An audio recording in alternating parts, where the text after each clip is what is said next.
Well, here we are for a back-to-back Coles Summer Super Series event. We are at Sydney Olympic Park for the Sydney Track Classic, another Continental Tour bronze meet. My name's Matt Lynch and welcome. Here we are, the 13th of March. We just had a fantastic meet on the 11th of March at the nation's capital in Canberra, and we are here at Sydney Olympic Park for the next leg of the tour.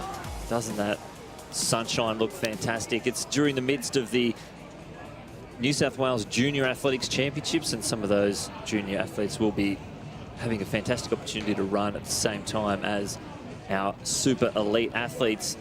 Now, I'm up in Brisbane for this one, but down trackside we have Tamsin Manu, who'll be there with our athletes. Tamsin, what is it like down there in Sydney Olympic Park?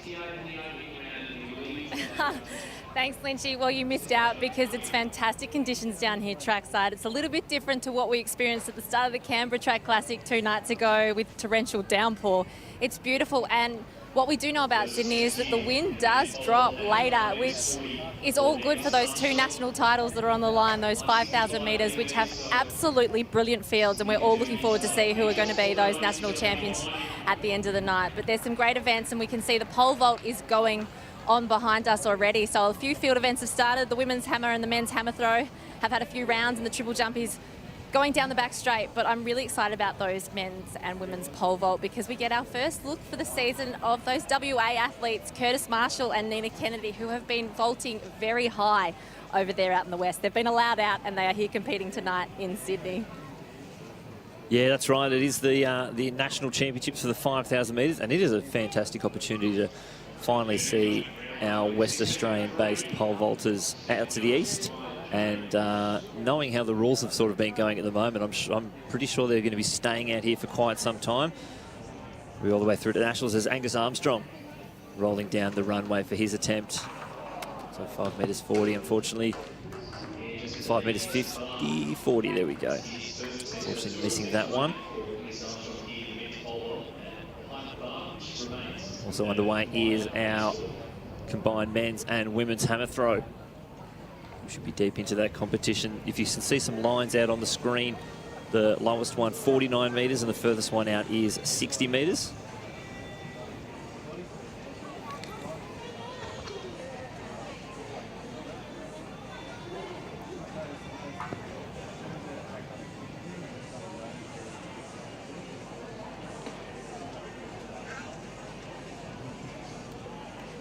Our field for these women's hammer throw. If I could just run through the start list.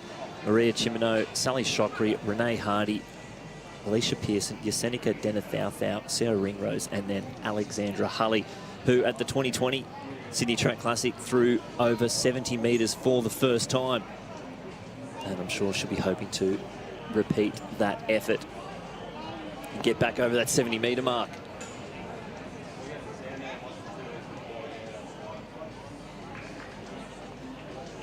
Keeping that one in the sector there.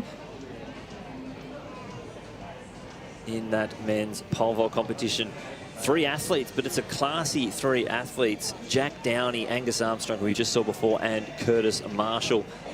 And fingers crossed we get to see some super high heights. 5 metres 80, that's the Olympic qualifying mark. And we know that Curtis can jump that. He has jumped it quite a few times already. We'll see if he can bring these other athletes through with him to some higher heights.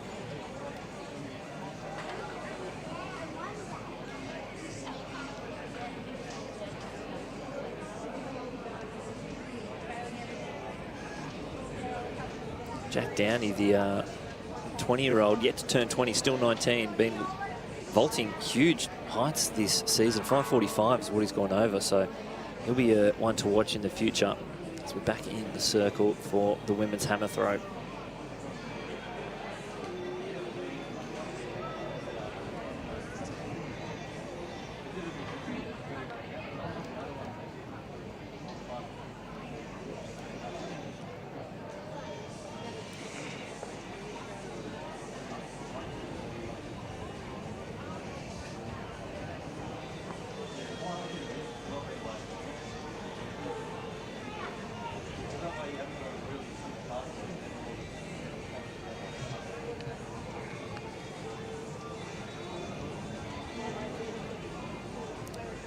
Doesn't that weather look good? There was some lightning delays yesterday here at the New South Wales Junior Championships. So thankfully, that's not happening at the moment.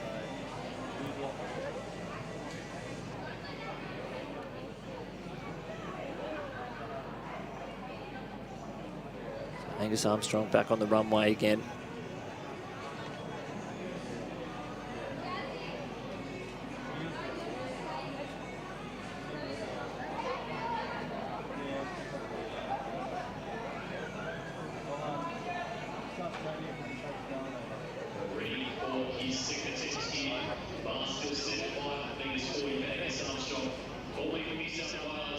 So that was Alicia Pearson we just saw earlier. After the first two full rounds, sorry, Alex Harley's leading the way with 60.05.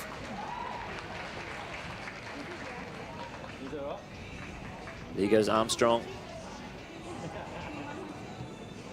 Wasn't happy with that one. Should have one more attempt here in this men's pole vault competition.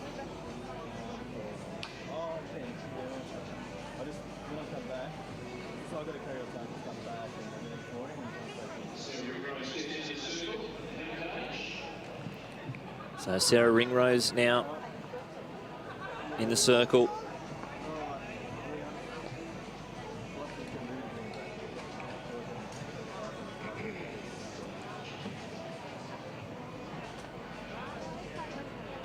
She's come in with a best of 46.94, sorry, on that one. So Alex Hulley in for her last throw of the first 3 rounds before they rejig the order.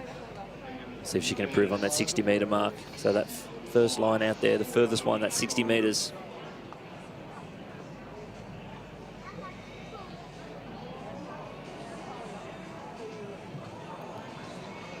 She's launched that one out of the sector, it seems.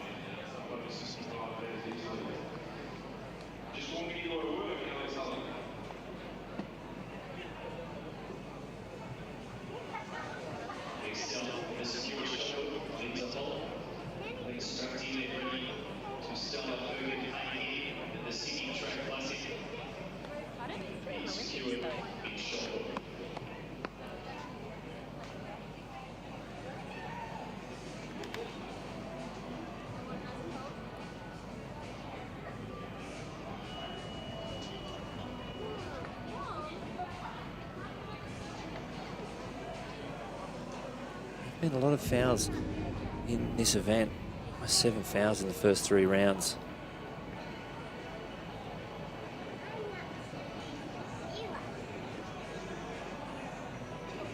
And after round 2 in the men's triple jump, which is also going on, Shemaya James is leading 16 metres and 3 centimetres. So Julian Conley, Abuka Okpala, Angus Wood, Eric Lukowski, Connor Murphy and Ao Ore.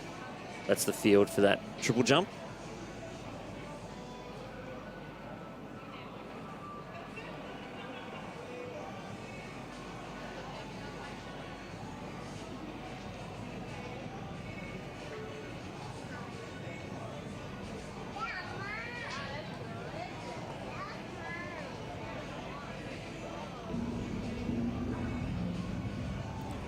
So last attempt for Armstrong here at 5 metres 40.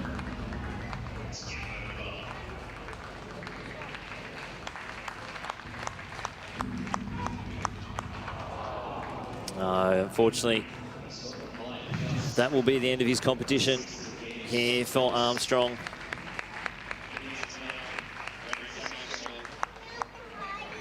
He formerly based in New South Wales, who's now made his home last couple of years over in the West.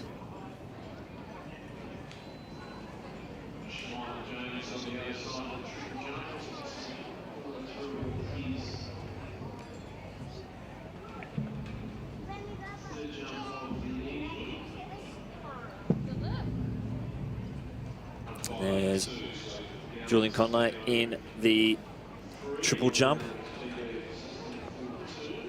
PB'd last year with 16.66 at the Melbourne Track Classic, which was also the last national champs in the 5,000 metres when Stu McSwain and Jess Hull both won the trials. See if he can improve on that PB maybe tonight. Could be good luck to be triple jumping while the 5K national champs are going.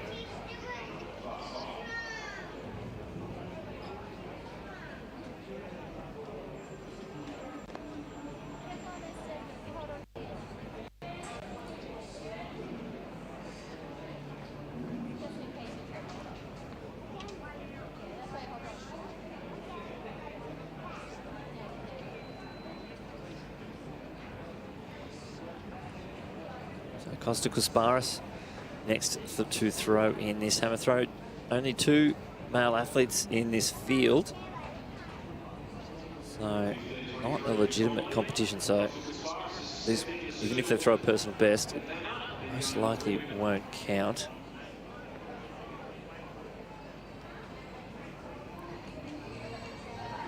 There's Kusparis letting it rip, just staying inside the circle. And that's over the 60-metre mark. Apologies for that freeze in camera, just as Julian was about to land his step.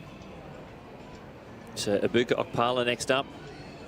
He wasn't getting that run right there.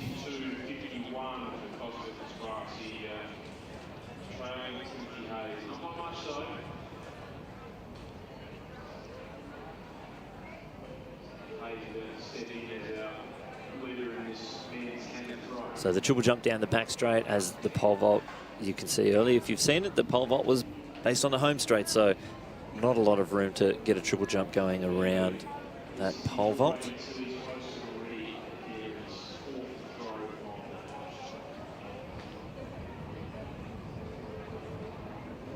See where this bar goes next. Is Timothy Hayes, New South Wales champion, recently crowned, makes his way into the circle for the hammer throw.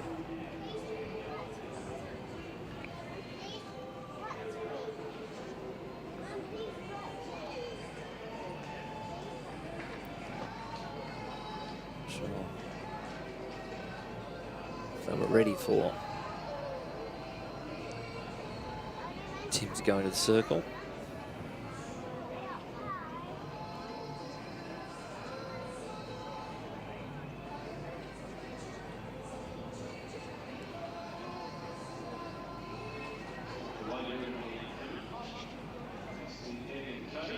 So here goes Hayes.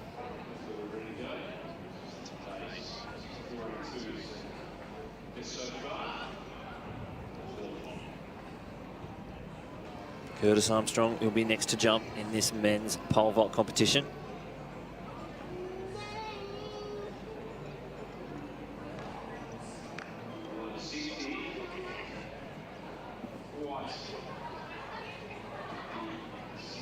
Now, during the week, we had a chance to catch up with 6-metre man Paul Burgess, the coach of a lot of these West Australian-based pole vaulters here, and we caught up with him on his thoughts on Curtis Marshall.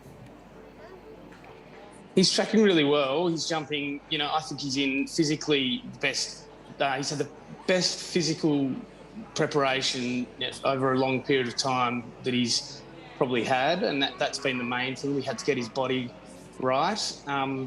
He's jumped a couple of 80s already this season, 580s. His PB outdoors is 581 and 87 indoors. He had a really good comp a couple of weeks ago where he should have got 90, and that's where we need to go with him. I think he needs to really step it up now and push up into the 90s if he wants to be a real contender at the Olympics. Yeah, like we are starting to try and be a bit more aggressive in competitions and expect more from him. So I'm challenging him to sort of take it to that next level now. And I think, you know, he's never one to shy away from a challenge. So, you know, I think leading towards the Olympics, I really want him to push up his PB into the 90s and go into the Olympics with that kind of personal best as a start point. He is a great competitor, but I don't think you want to go in relying on a Hail Mary at the Olympics. Well, that was a bloody handy attempt at 5m60. We'll talk about 590 as a possibility, and there's Budgie right there in the cowboy hat, just giving him a few tips, but mate, he made that 560 look easy as you like, and that's why we've got the pole vault situated down the home straight here. And here's your replay on the full screen. Huge clearance over 5m60. So we're going up to 575, up 15s, and if he throws another attempt like that out there, I'm sure we'll see a big clearance. This looks like Alicia Pearson in the hammer throw. Left-hander. Just going to be short of that 49m mark.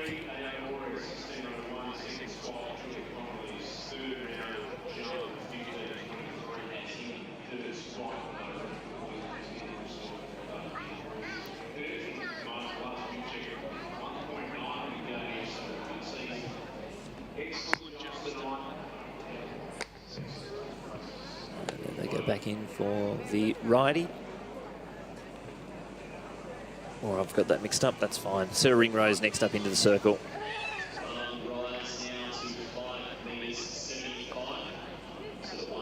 And should be Alex Hulley next to throw.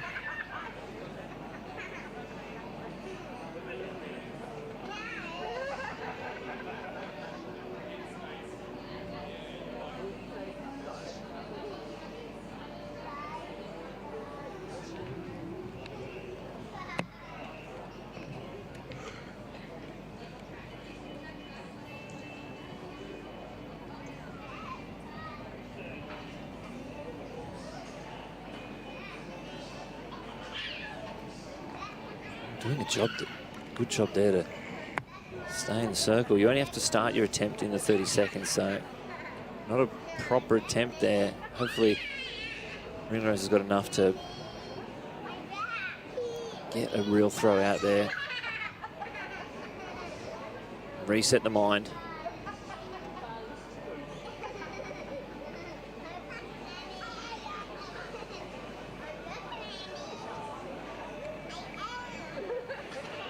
That'll be just short of the 49.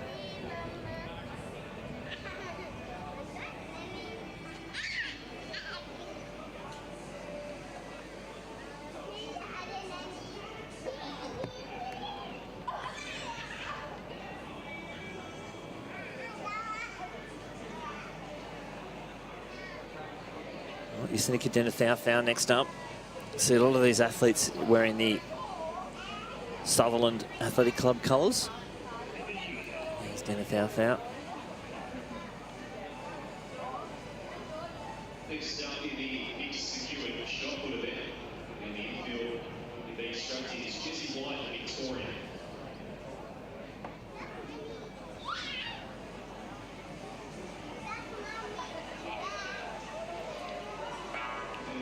That one rip, and that's going to be in the 50s.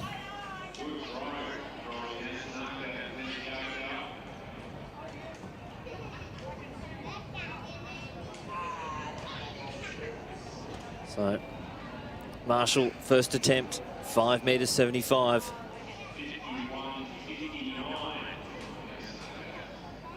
He'll be looking for a 590 tonight. Men's pole vault's just been literally going in leaps and bounds over the last few years. So, Marshall with a 581 outdoor PB and a 587 indoor PB. Hopefully there's a nice breeze straight down the track.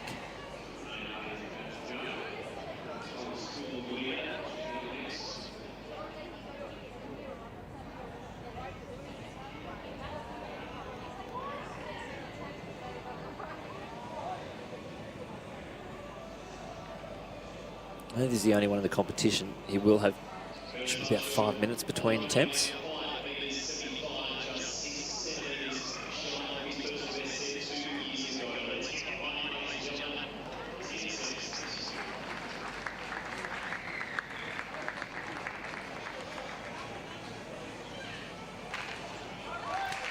He's asking for the crowd support here. Let's get him over 5.75.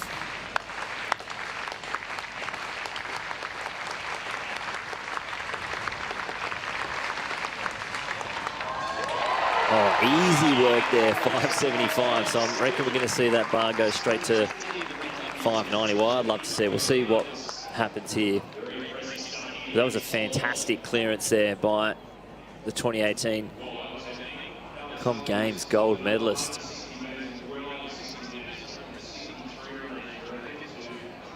Room to spare. What a beautiful shot here at Sydney Olympic Park.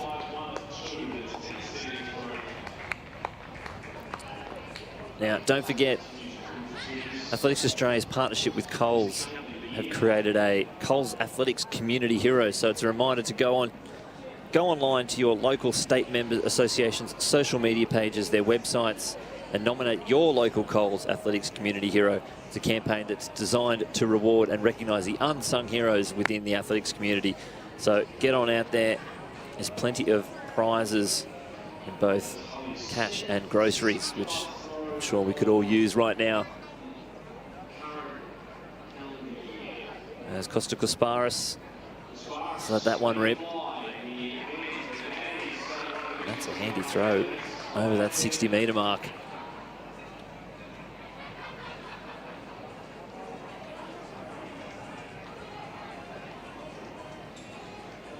Julian Conley, next up to go, number 1.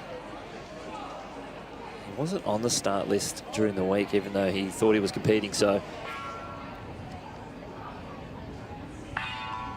that's probably why he has got a 1 on the bib.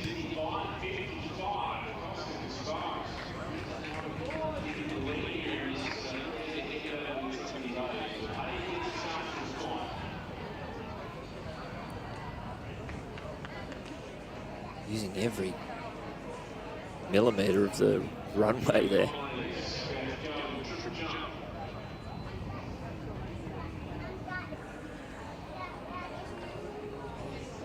Plenty of speed. He's happy with that one. I hope he gets a white flag. He's up in Queensland based, training with Gary Bourne. There's Gaz just there.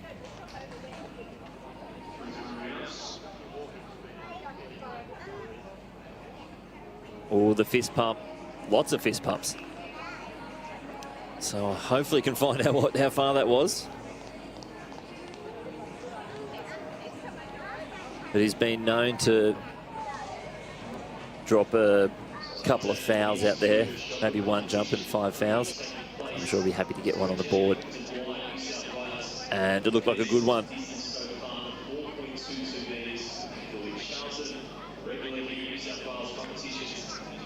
So confirmation that the pole vault bar has gone up to 5.90 metres, which would be a new PB both indoor and outdoor for Curtis Marshall.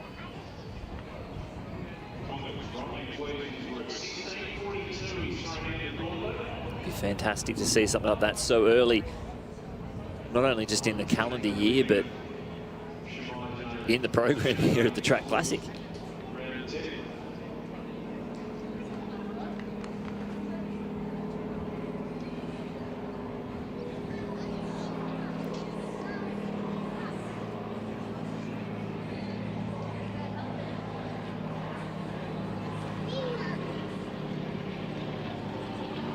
So that jump confirmed for Julian Conley, 16.42. A huge jump.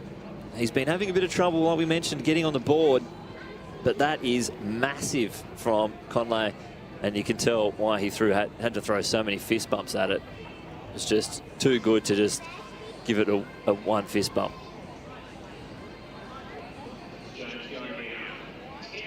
So Shemai James up next. Well, that was a handy jump as well. Be happy with that.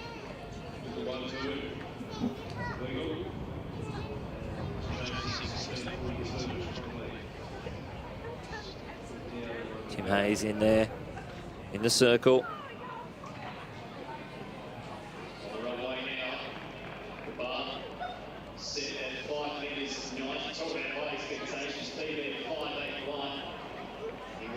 So 3 athletes at the moment over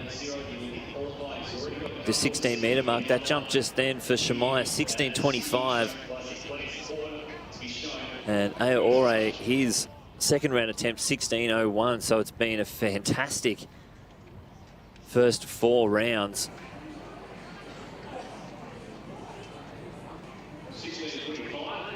But Julian Conley leading the way there, 16.42 to Shemaya's 16.25 and Aure's 16.01. But here's Curtis Marshall, 5 metres 90. If he clears this, he's currently the 5th highest pole vaulter of all time in Australia. If he clears this, he goes equal with Viktor Chistakov at 5.90.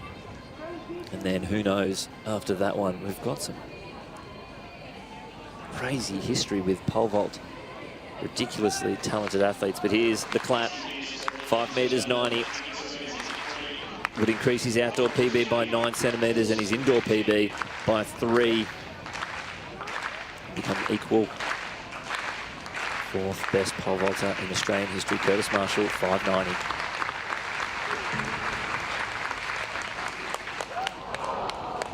Oh, not yet.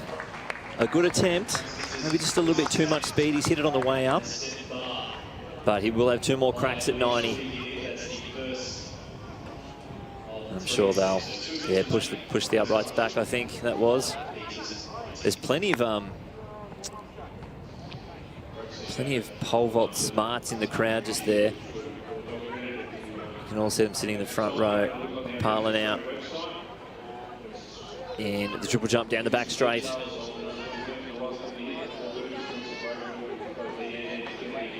Now, knowing the way that they are all running, there must be some pretty good tailwinds going on. Here at Sydney Olympic Park, so fingers crossed for some fast sprinting. There's Conley back on the runway.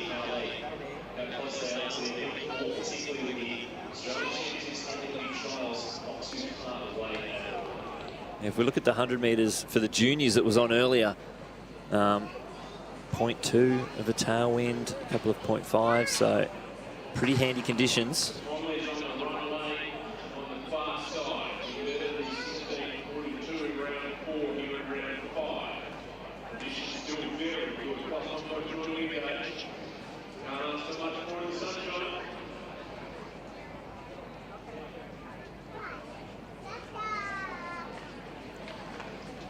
Now the clap for Conley.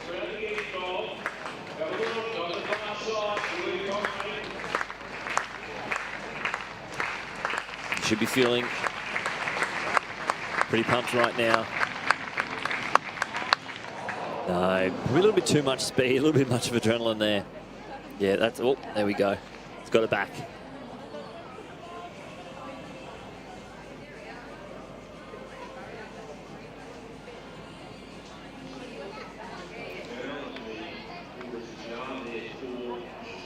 Back to the hammer throw after 4 rounds. Alex Hulley, 65.12, leading the way. Dennis Thau, 51.59, and Renee Hardy, 50.86. That's your top 3 at the moment. 2 more throws each as Rinrose now gets back into the circle.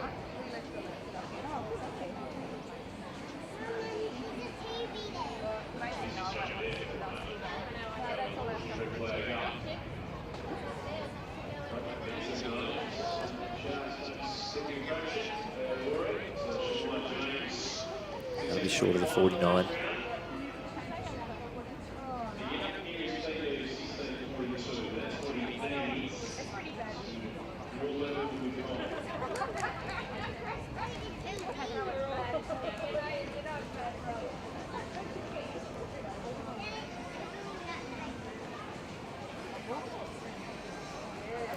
Shemaya James next up. Can he improve on his 16.25?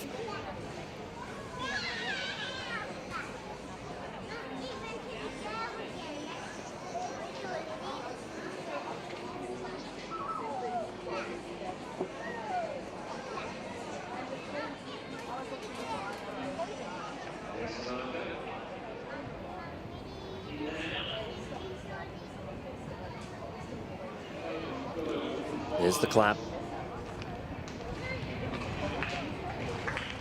Getting the front straight and the back straight involved.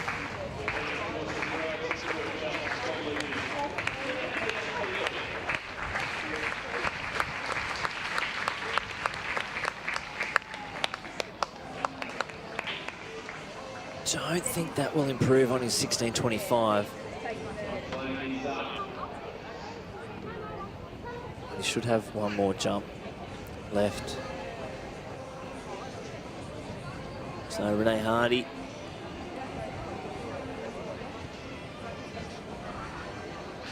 Just over the 50, over the 49 metre mark.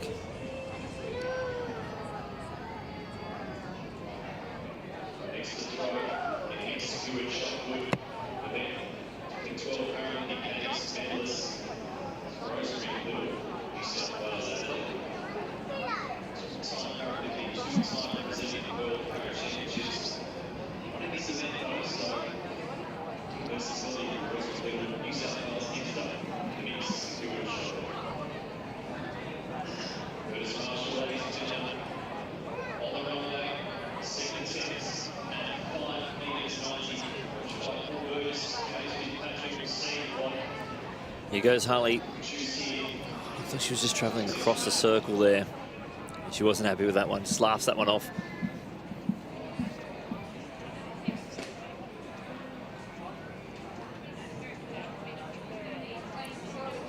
But second attempt for Curtis Marshall at 5 metres 90.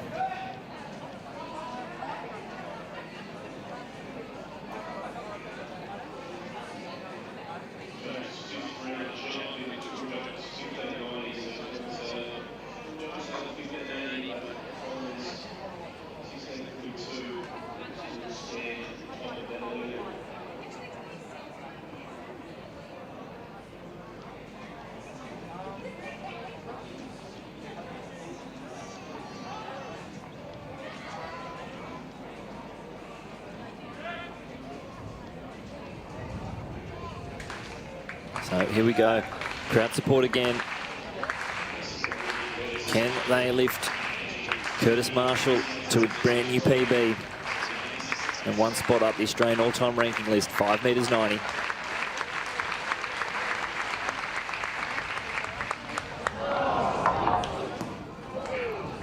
No, not on the second attempt. Just having a quiet moment to himself there.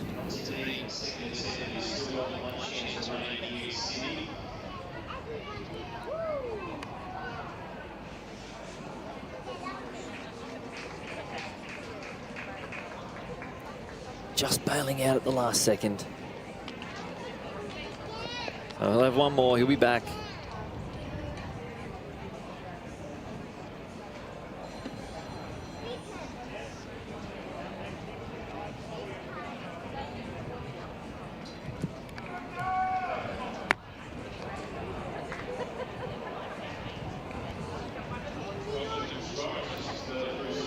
So just checking his jump back there with coaches. Eric Likovsky,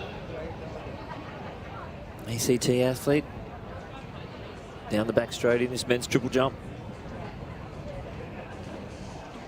Oh, just a little bit low there on the step.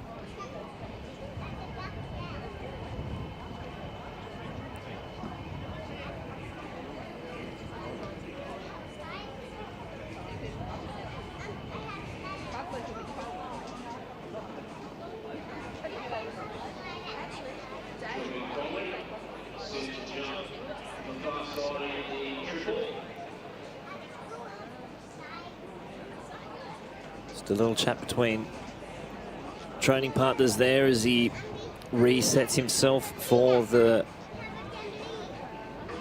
final attempt at 5 metres 90.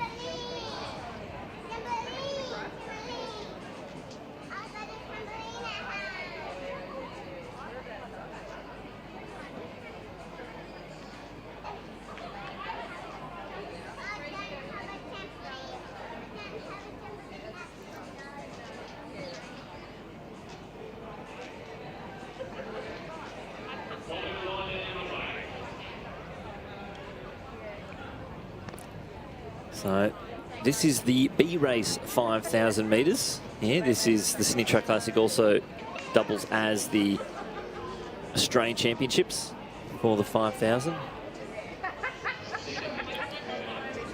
And we caught up with Jared Clifford after his world record in the 1,500 metres. We catch him now having a crack at his goals for the 5K here in Sydney. I think my PB is 14.05. Michael Roger's in the race. His PB is 14.06. There's one guy in my category that's run under 14 minutes before, and he's the only Paralympian to do so. So I think Rogues and I, hopefully, yeah, we'll be trying to gun for that 14-minute mark and try and dip under. And then the world record for me, it would take an absolutely massive run, but it's in the back of my mind, I guess, 13:53.76. So, but the first goal is a PB 14.05, then sub 14. Well, fingers crossed they can work off each other and hopefully bring 2 more Paralympians sub 14.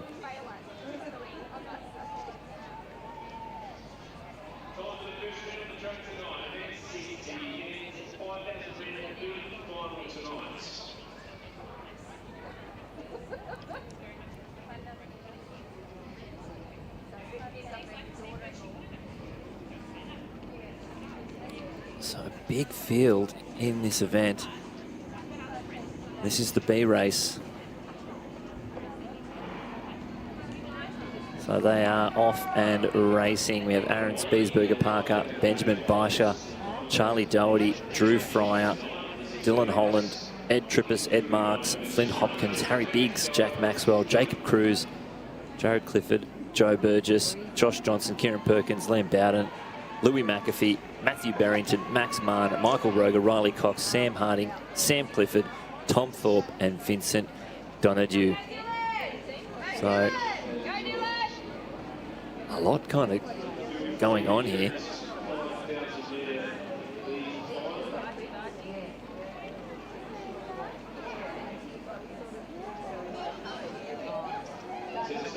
So no Harry Biggs. And this is definitely a little bit different to the list that I have on my computer. This one's got numbers on it, so fantastic. We should have a clock with you hopefully shortly.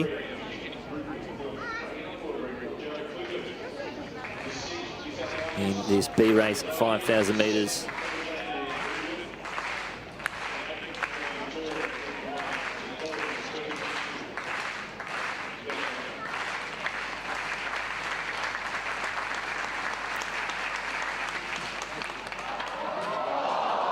Oh, Curtis Armstrong, no, not Curtis Armstrong.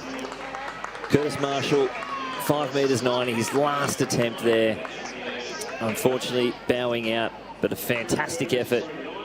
And we, like we said, we've caught up with Budgie. Need to be pushing those big jumps.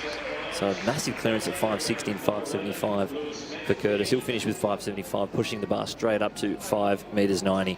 Unfortunately, bowing out. So Sam Harding out in front, leading the way at the moment.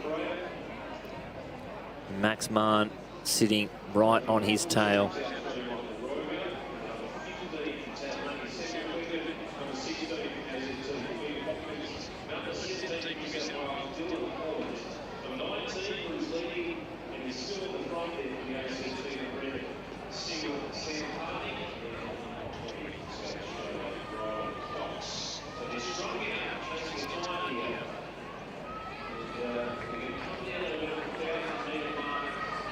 So Sam Harding leading the way at the moment. Then Max Mann, Vincent Donadieu and Louis McAfee. They're your first 4 in this B race. And you can see Sam there just pacing them through. 2:44.21 for the first kilometre.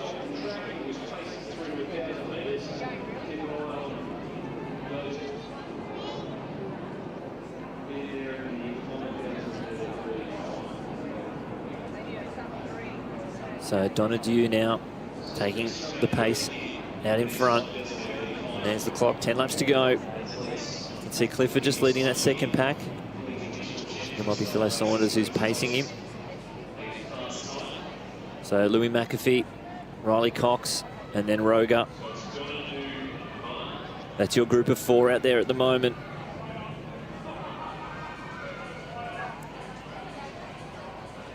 So Roger trying to improve on his 14.06 and become the second Paralympian to go sub 14 minutes.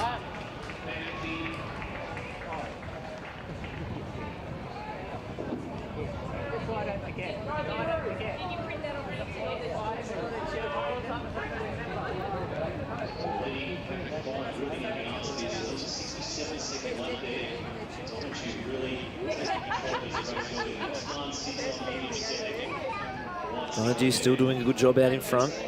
Boys just sitting very comfortably behind him. Mann, McAfee, Cox, then Roger. The gap really opening up back to the chase pack.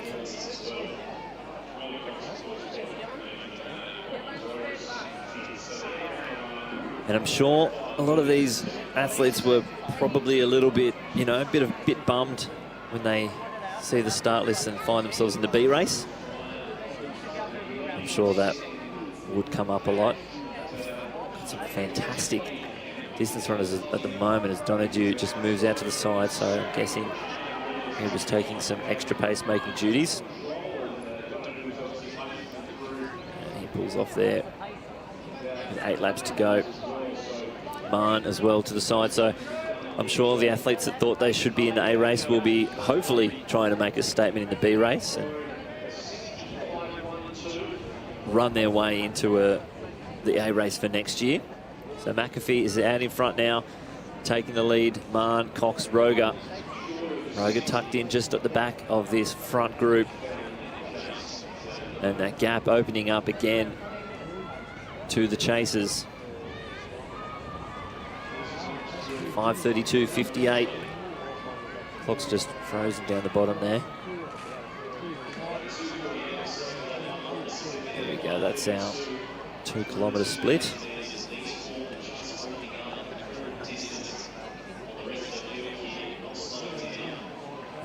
You can see the set up reverse camera there. I don't think we're going to need it if the conditions stay as they've been, but boys out in front rolling pretty quickly at the moment. 7 laps to go. McAfee, Cox, Roger, and Mann.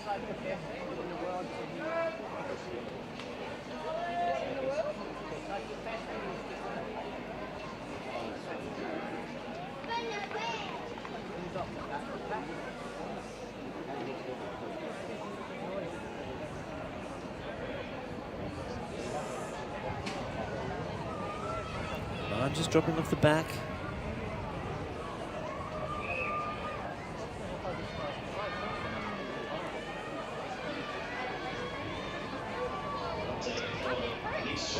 McAfee looking pretty comfortable out in front. He's been injured for quite some time, but made his way back, running a 3:47 1500 not long ago. Only just last week.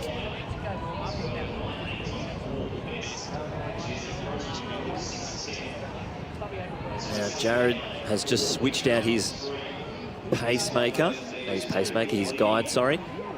Being a T12 athlete, he can run with a guide or without a guide. That's the choice of any of the T12 athletes. As now Cox goes out to the front. Roger sitting in second place with McAfee.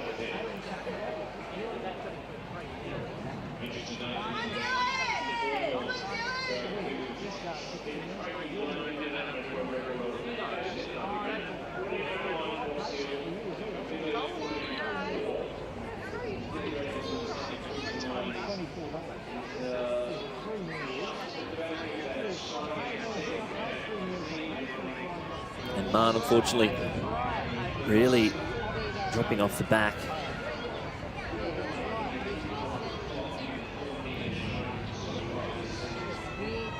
Of this front group, but Cox looking very, very comfortable.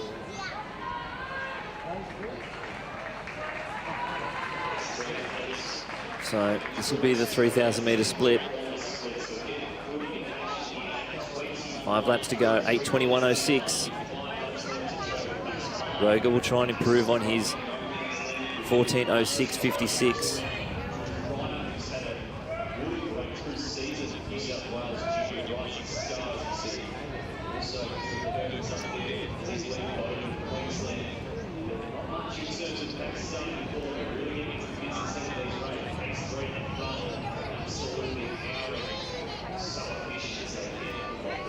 Cox with his 14:01.65, done at the start of this year.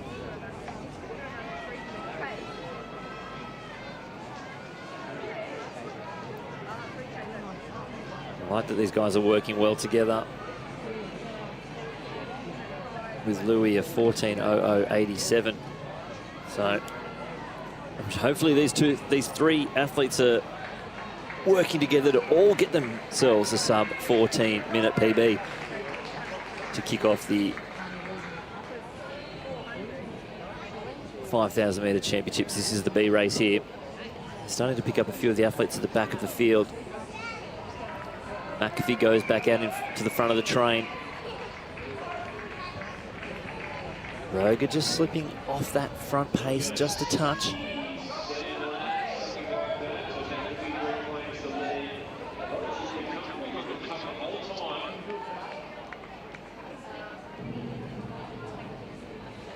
So McAfee still there.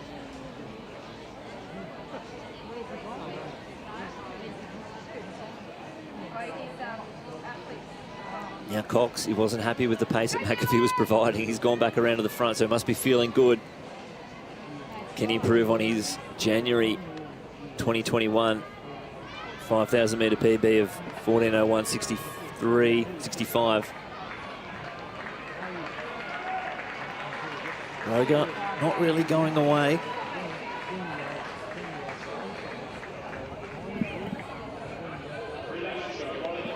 So 1,200 metres left to go.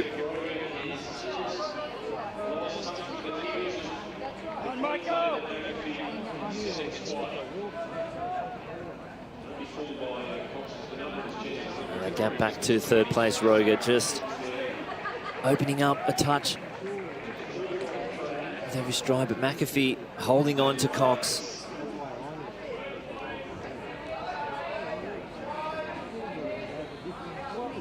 It's a beautiful, beautiful evening down at Sydney Olympic Park. Should have 1K to go now. They're on pace to do it. They're on pace if they can hold it.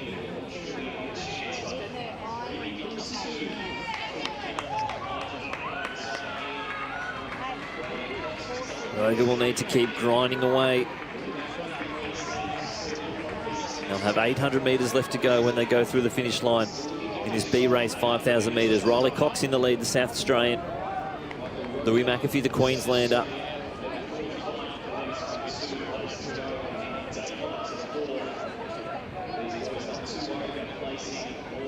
Cox looking very comfortable out in front. Probably just Louis a little bit. He's getting away. Louis fighting hard to get back onto the back. So hopefully he doesn't use too much energy just to get on the tail of Cox as they come around. 600 metres left to go.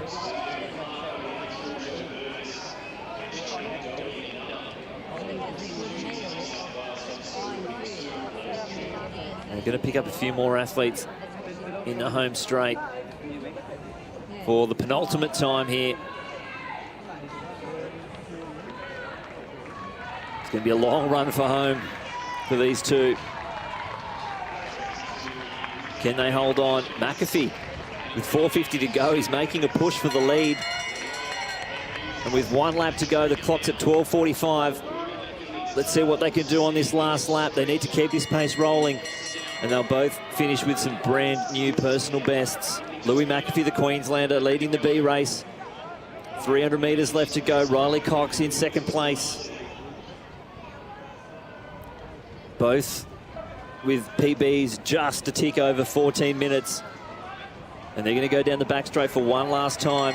About 220 metres left to go. And the knife hands come out from McAfee. We thought he lost him a little bit earlier, but he made a long run from home. Here comes Riley Cox, though, around the outside as they make one more pass down into the home straight. It's a big sprint for home. The head goes down. Louis McAfee's found another gear. He's turning up the pace. This is going to be a big run and a huge PB for McAfee. He's coming with a 14 flat 87 for 2019, and he's going to go under 13.50. 13.49.10, and I think Riley Cox wouldn't be too far away from that as well. A fantastic run. Let's see if we can get Roger across the line. And he's just, oh, it's got to be close. That has got to be so close. We'll get those photo finish judges working on the photo for Roger. We're just waiting for him to pop out that screen there. And we heard from Clifford before, only one other Paralympian's gone sub 14 minutes. And he's got the world record at 14.06 for his para classification. But a fantastic effort there from McAfee and Cox, knocking off about 12 to 13 seconds off their personal bests. And that's a great statement for those athletes who felt like they might have been hard done by being in the B race. And they've really made the most of the opportunity to get out there and have a run. Should never disrespect the B race, just use it as a chance to run. You were going to run anyway, so does it matter what race you're in? Still 5K.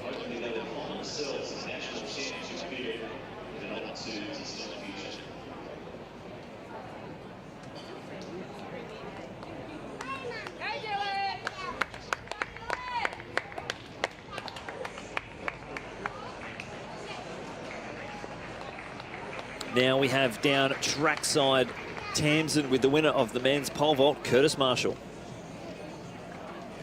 I am here with Curtis, and it's the first time they've let you out of WA in a little while, but you came here and you looked brilliant in those early height clearances. Happy with the form that you're in, obviously. Happy with the form that I'm in. Still a fair bit of work to do over the next couple of weeks until Nationals, but yeah, I literally haven't competed in 2 years, so like stringing a couple of comps together is just a great feeling, and like to come to Sydney, good conditions against a little bit of a crowd again, and a couple of good boys that are jumping really well in Australia. Like it's a buzz, and it's like great to get out of WA finally, and yeah, it just feels good to be out here. Now, you attempted 590, which would have been a personal best. For March, you got a pretty close clearance in that attempt at a clearance in the last jump, didn't you? Yeah, not too bad. I was a little bit disappointed in my consistency.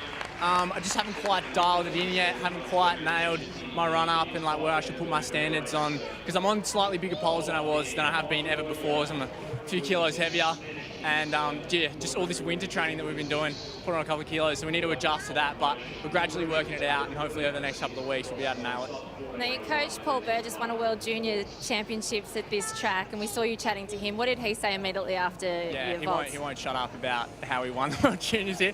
But yeah, no, he said that it's all in there. It's basically all ready to come out. We just haven't quite got things right yet. Like, it's going to take me a while. Like, every good thing comes with time. And yeah, just like conditions are great. I felt great. Traveling was awesome again.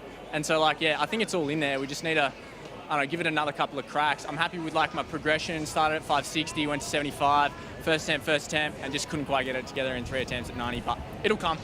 You're still so young, but it'll be your second Olympics that you'll be going to in Tokyo. What will your goals be when you head over there? Yeah, well, it depends on how the rest of the summer season goes, but hopefully go over there with the intention of medaling, jumping a PB, but I reckon it's probably going to take 6 metres or so to medal this year. You know, with the likes of Mondo and Casey Lightfoot and like Chris Nielsen, Renault. Everyone's jumping huge at the moment, but it's indoors, soon to move outdoors, so we'll see what happens then, see if they can handle it. But yeah, that's definitely the goal. It's still a fair way away, still got a fair bit of work to do, but it'll come hopefully. Well, it's your first competition out of WA this year, and you already have that bar up at 590 attempting it, so I reckon it's going to be a great year for you, Curtis. Well done tonight. Thanks, Tams, appreciate it. So now we'll have the results very shortly for that B race, 5,000 metres, and there it is. Louis McAfee 13:49.09, a big PB for Riley Cox as well. A PB for Michael Roger, 6 seconds off his world record, but I'm sure he'll be a little bit disappointed. 14 flat, 25, getting so close. Ed Marks finishing in second place. You can see that group out the front really just took the pace to them. Sam Clifford and Jared Clifford, I think it's just a bit too much in the legs there for Clifford, having to come back from a huge run at the Canberra Track Classic.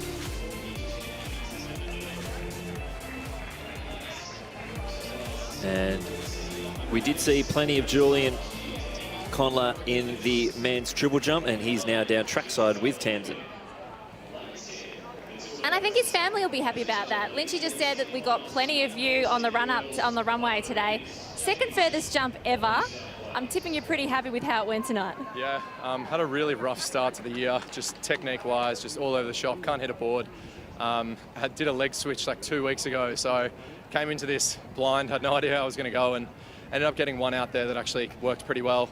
And then got a bit too excited through the last two and didn't quite come through, but I'm very positive and super happy with how it's going.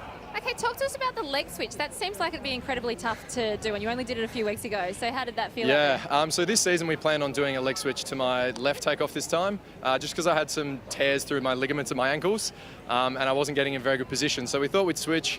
Immediately started jumping really well off short approach, was going really well, and then when we added the speed, I just couldn't control it, couldn't go through. So we thought, we'll switch back to the other side. I've jumped all right on that one, and it seemed to work. So long term, we might go back to the other side, but kind of just play it by ear at the moment. We'll see what happens. That Olympic standard is really tough, you know, like we haven't had Australian get over 17 metres for a little while, and if you do jump that, you're talking Olympic finals. But, you know, you and your coach, do you have your eyes on that distance?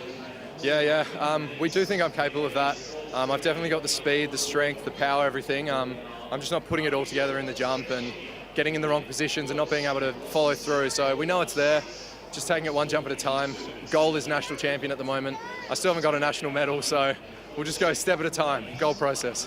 Love it. And one final question. Your roommate here, Alex Hartman, who goes into 200 metres a bit later, told me that you were a bit disappointed today because you couldn't match his times in the Mario Kart. Yeah, it's a long day when you're jumping in the afternoon, so we've been playing Mario Kart since about 8 o'clock this morning.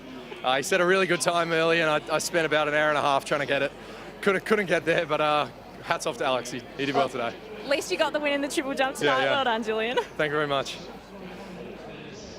Yeah, it's a big win there for Julian. Also, with these Continental Tour meets, the bronze level, $25,000 worth of prize money up for grabs.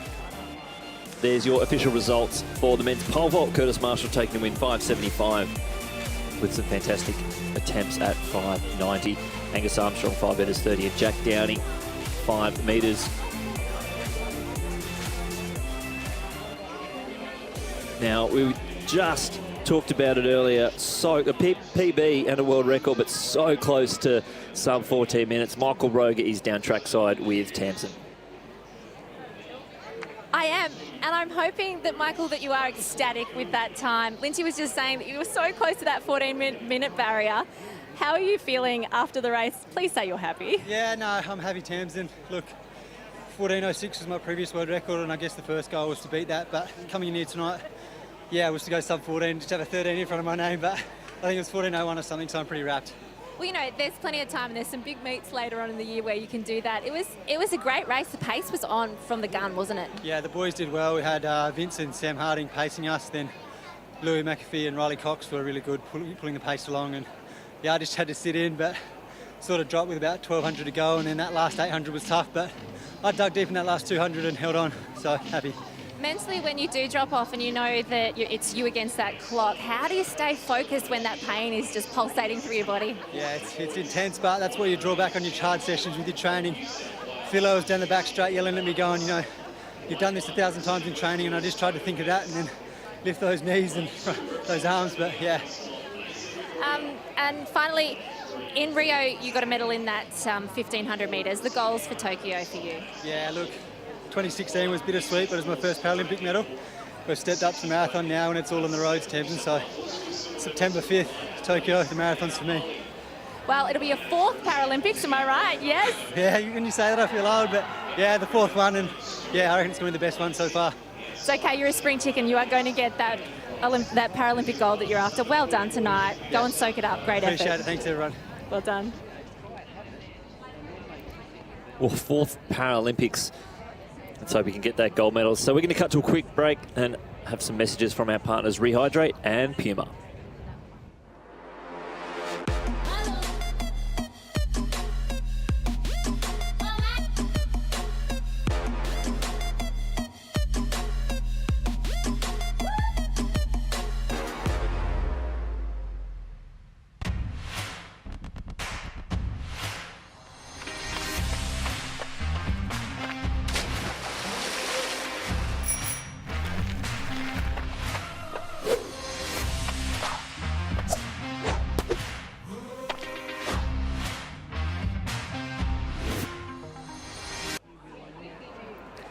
Thank you to Puma and Rehydrate. And now we're going to go straight back down trackside to join Tamsin, his distance running royalty in Australia, Collis Birmingham. I do have distance running royalty with me. Collis Birmingham, the 5,000 metre national championships are on tonight. Now, you're a man who knows about that event very well. What are you expecting to play out in the men's 5,000 later on this evening? Yeah, I do know it pretty well. I ran in a few. Well, I just think tonight there's like 5 or 6 guys who, depending on how the races run, could win it. So I think it's just going to be who puts it on their terms, who does the work to put it on their terms, and they'll come out and certainly put themselves on the dais, but probably win it, whoever gets it on their terms. So in your own career personally, you had some great highlights, and I was trying to work out earlier what you'll say is your highlight. Was it a World Championship final or was it that World Cross Country? What was your highlight in your own career? Yeah, it's funny, like obviously those stick out pretty well. The World Champs was great, but I was so young, so then to get a bit more success with the World Cross Country, I guess it means a bit more. But then, and you'd know this, it's like you spend so much time on the tour racing all these races everywhere. Sometimes when you look back, it's not the big races, it's more just like the little one that you won that you did exactly what you wanted to do. And for me, it was like just running the type of race I wanted to run and thinking about the right things at the right time to win a race or run well in a race. And you actually look back and think of those things a fair bit now too. You do. When you retire, you become a little bit more philosophical, and I think the bad races you make peace with, and the good races, you enjoy a little bit more as you get older. Yeah. What are you doing now, Collis? You're obviously up here in Sydney. Why are you here?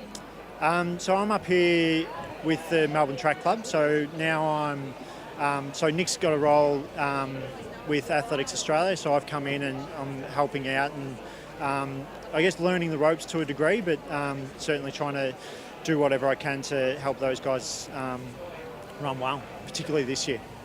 It is a big year, isn't it? It is. And another big moment in your life happened a few weeks ago. You married Selma, another Olympian. Yep. Great day? It was a really nice day. And it was a who's who of Australian athletics, wasn't it? And all performances a few days later seemed pretty good afterwards, so it didn't take away from the running too much. I think Jean Gregson spoke about how she had to hot-foot it from Hobart, and Ryan did the good husband thing and waited at the airport to make sure that they made that wedding on time. Yeah, that's right. And when she told me about it, I did say to her or Ryan that I've seen her run through plenty of airports to get places before, so I knew she'd be all right. Well, she did say that it was a great afternoon and evening. She's going to be running in that 5,000 metres later, and I know you need to get back to that warm-up track because now you are Coach Collis, and we look forward to seeing how the athletes go this evening.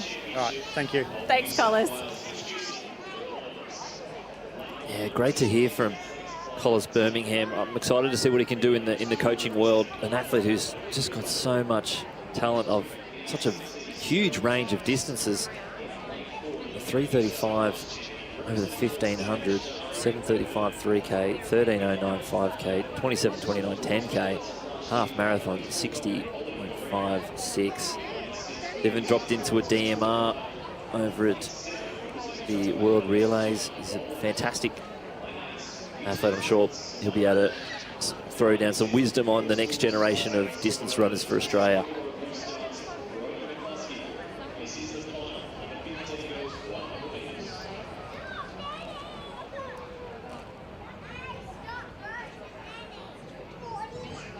The women's pole vault, that shouldn't be too far away from starting. Well, actually, as I say that, they usually warm up for about an hour before they jump, so we probably will be a little bit far away, but there's plenty of awesome athletics to come at the Sydney Track Classic for 2021. We have the men's hurdles and the women's hurdles.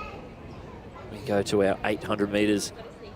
We have the 7:35 local time, the women's 5,000 metre Australian Championship. We have some more 400 hurdles, our 200s, and we finish the program at 8:32 local time for the men's 5,000 championship. And talking about the women's 5,000 championship, we have superb distance runner in the female side, Eloise Wellings, down with Tamsin. Feeling very fortunate because now we've just had Collis Birmingham, who you said was athletics royalty in the distance running. But we've also got female distance running royalty in Eloise Wellings. It's so fantastic to have you here. Hi. Now, what have you been up to, Eloise? Well, I've had another child, little Sonny. He's 15 months now, and yeah, I'm getting back into training. I've had a couple of little hiccups. It wasn't as easy as coming back after Indy. I've probably rushed the process a lot more because of trying to make the Olympics, and you do anything you can to try and make the Olympics, but along the way I've definitely come up against some more hurdles in terms of injuries. So just managing those, trying to break that injury cycle and hopefully be ready to race in May and June and give it one last big crack. And yeah, if, you know, whatever happens, I definitely want to try and run a marathon this year. So hoping to run my debut marathon.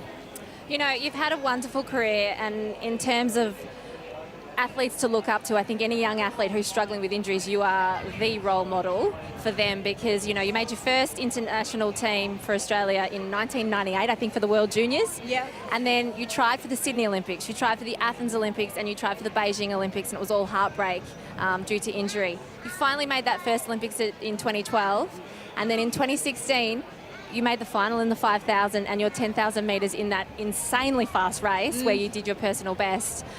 Must have just been bittersweet for you being out there finally representing your country and going so well. Yeah, I mean, it was especially London. London was super special just because I'd waited so long to get there, and obviously those 3 past disappointments were brutal, but they taught me so much about myself and obviously strengthened me as an athlete and a person.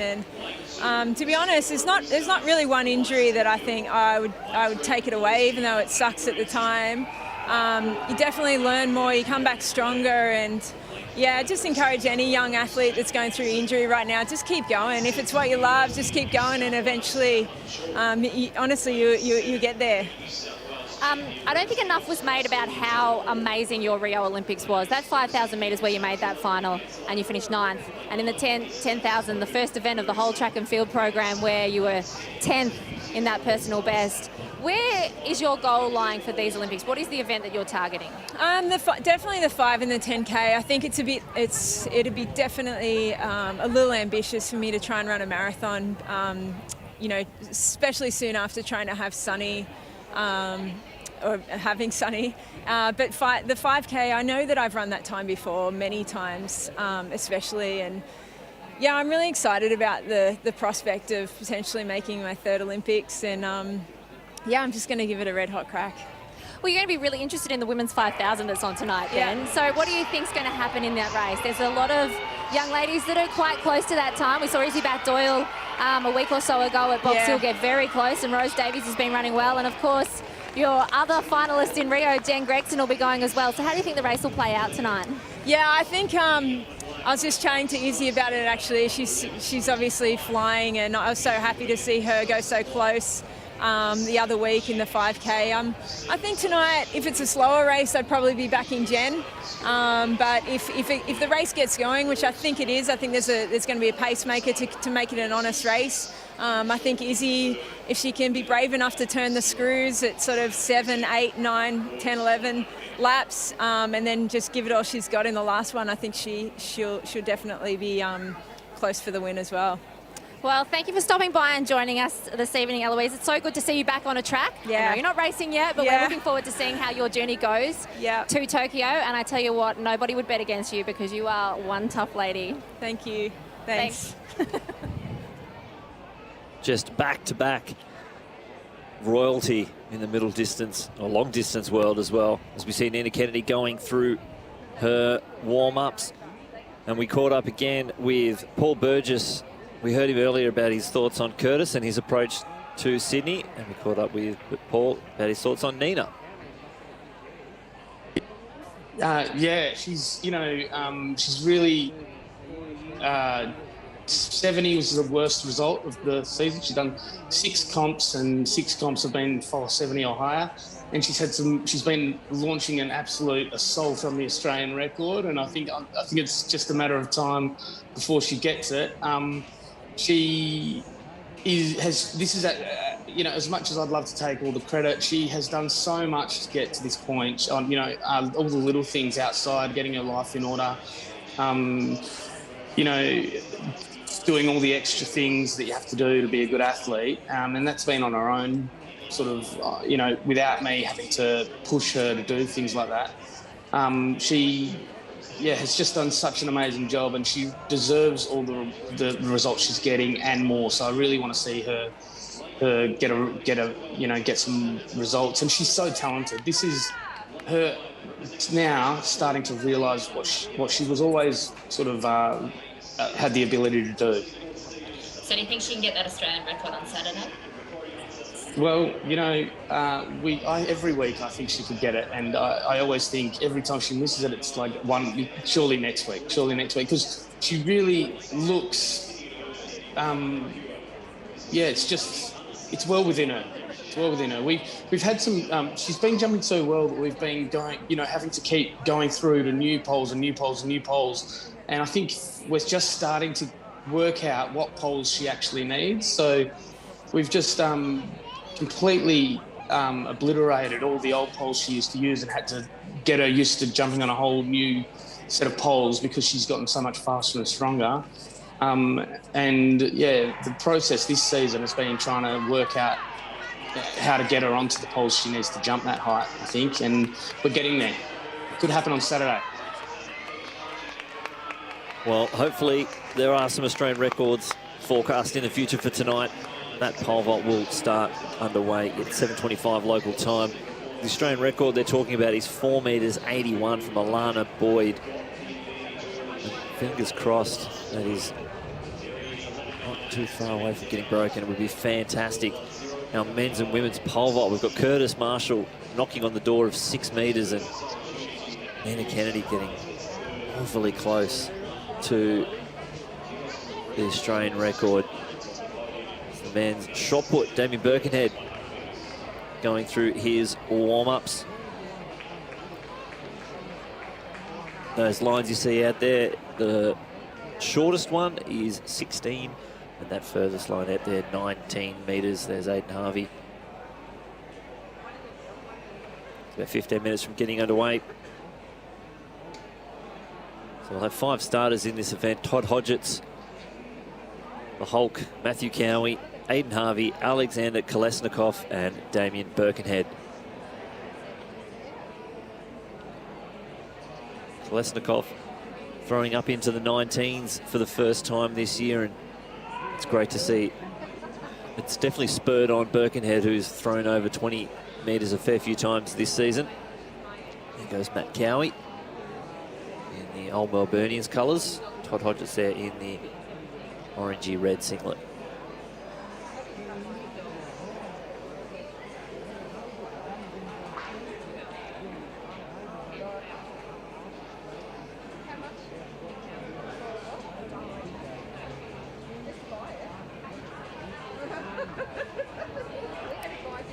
Now, it's also going to be exciting for everyone involved in athletics. Coming up at 7 o'clock tonight, the women's discus throw, and we welcome back Danny Stevens to competition, and we caught up with her about her goals for the Sydney Track Classic.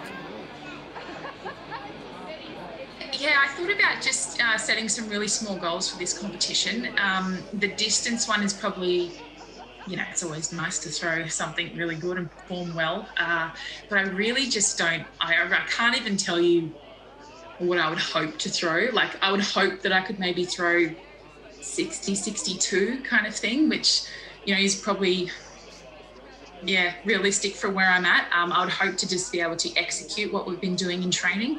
It's at that point where it's getting faster, I'm getting a bit more consistent, but it's still a little bit inconsistent at the moment with regards to where they're going. So, yeah, I'd love to get over 60, you know, 62. And then I was thinking about it last night and I was like, oh, 63 would be good. Would be great. 64, maybe I could throw 66, and it just kept climbing higher. And I was like, let it come back down to Perth, please. Yeah, so this really is just a starting point to see where I'm at and what is consistent and what we need to work on in training. So I'm going to enjoy the competition and enjoy seeing the other girls and just enjoy being at an athletics meet again. Well, that's it. It is just a thrill to get back out and compete. And it will be fantastic. Now, obviously, it's been a while since Danny has thrown. I think the last time she threw an Olympic qualifier, but it's been a while. So we asked her just what kind of nerves she's going to have ahead of this comp tonight at the Sydney Track Classic. Yes, I had to make myself reply to the email and say, yes, I will be competing at the Sydney Track Classic this weekend, while my brain was going, what are you doing? So, yeah, very nervous, very excited. I've been competing at the Sydney Track Classic for, 16 years or so. So I feel at home in Sydney. My coach will be there. So, yeah, I'm just excited to kind of get a starting point and see where I'm at and see what works, what's consistent, what's not, and then use that as a stepping stone. You know, have Queensland Track Classic and then Nationals, which are Olympic selection trials too. So it's exciting.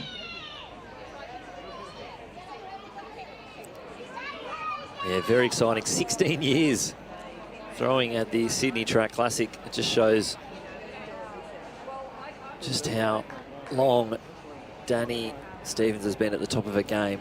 One of the select few of athletes who have won the World Youth, World Junior and World Open Championships in the same event. And fourth in Rio 2016. So on your screen, that's the official results for the men's triple jump. We heard from Julian earlier, 16:42. Shemaya James, 16:25. Ao Ore, 16:01. So great to have three athletes over that 16-metre mark. Shemaya and Julian jumping very close to their bests, putting the triple jump squads on notice. Hopefully we see them jump again against each other, possibly at Melbourne Track Classic. I think that's when the next triple jump is, and at the Brisbane Grand Prix on the 31st of March.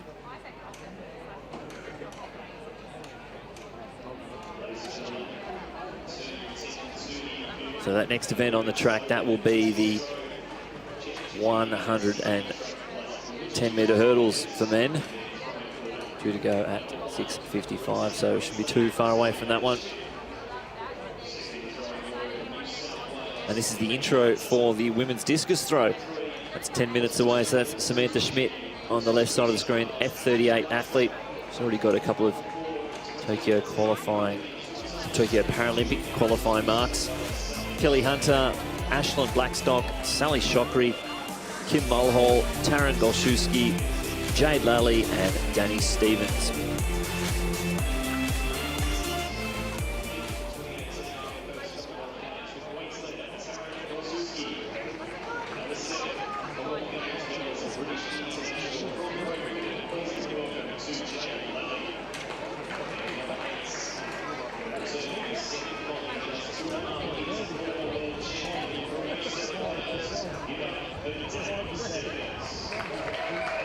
So there's Danny Stevens, big wave to the crowd. She does love throwing out here. It's a home circle.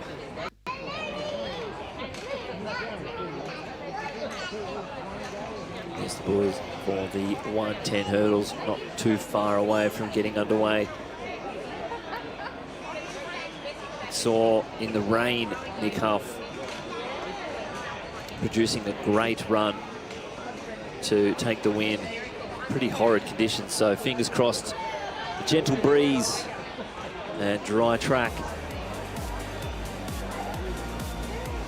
We'll produce some fast times for those hurdlers, and then straight into the women's hurdles, which has been probably one of the most exciting and deep events. There's the full results for the women's hammer throw. Alex Hulley, 65-12. Yusenica Denethau, 51-59. And Renee Hardy, 50-86, rounding at your top three. Sally Shockery, we did not start in that because she's throwing the discus in about 8 minutes, so I understand not wanting to have to throw the hammer. Talking to throwers, something they definitely don't want to have to do. Have to throw a disc after the hammer just rips them apart, so I'm sure she'll be feeling fresh. You see a warm-up throw here from Danny. This might give us an idea of what's to come.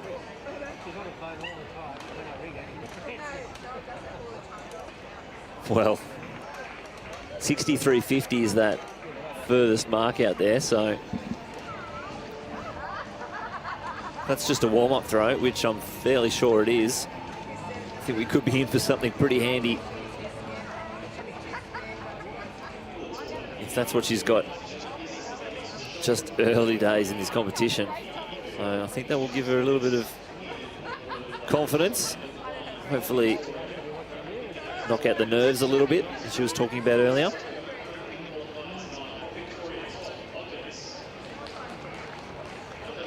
The last time Danny competed was the 30th of November 2019, where she threw 65.93. So that was her qualifying mark for Tokyo. So she's got that out of the way. That is a huge throw. And that was here at Sopak during one of the Trelaw Shield meets. It's been a long, long time since she's had a throw. As Sam Schmidt gets her last warm-up throw in, she'll be looking to get over the 30-metre mark.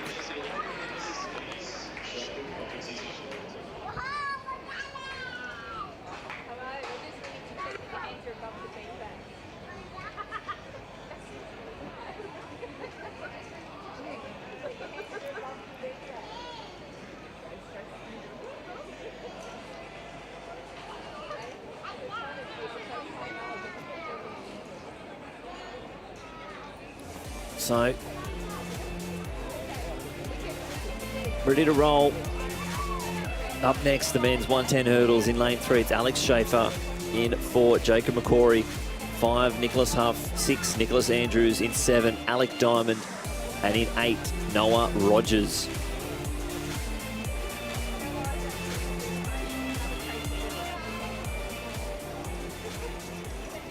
Been some great head-to-heads between Huff and Andrews. Andrews gets an absolute flyer out of the blocks. But Huff, a 13.63, his season's best. Back at the AIS, a wind assisted 13.46 at the New South Wales Champs, but he was pipped by Andrews 13.45. It would be fantastic to see a few of our younger athletes, as Ashton Blackstock gets that one out over the 49-metre mark. Should be over the 50 metres as well.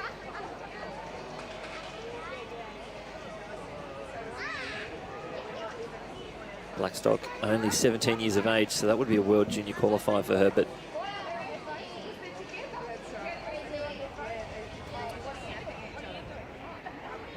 we'll see very shortly this 110 hurdles race.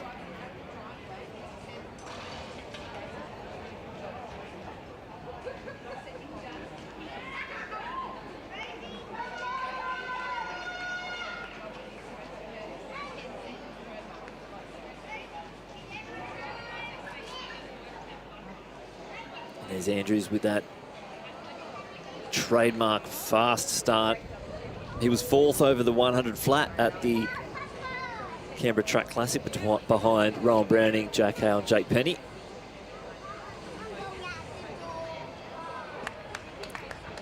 Birkenhead getting that well over the 19-metre mark, that red line there, 19 metres.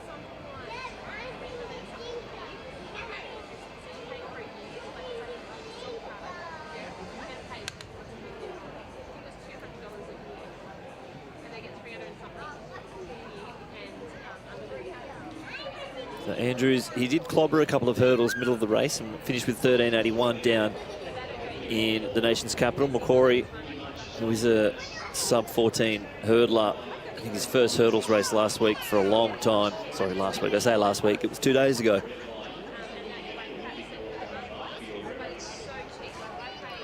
Alec Diamond,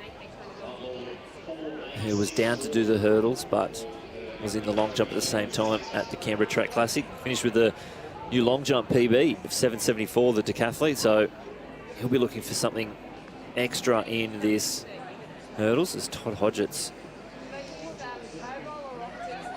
OAM, soon to go, the 2012 London Paralympic champion, bronze medalist from Rio.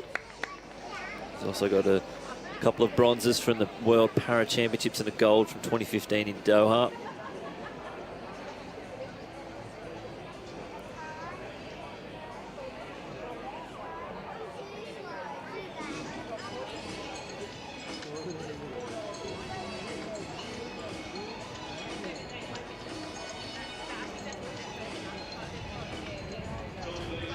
So it looks like there's a slight delay in the start of this hurdles.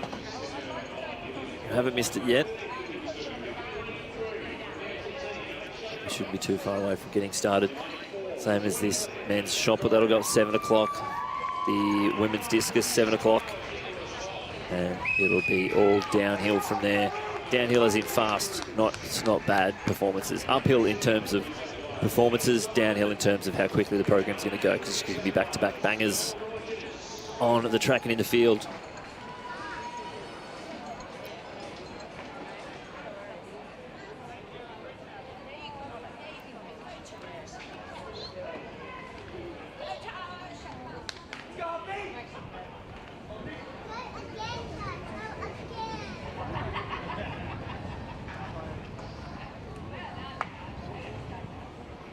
So to the start list from the top here, from the right-hand side of your screen: Schaefer, Macquarie, Huff, Andrews, Diamond and Rogers.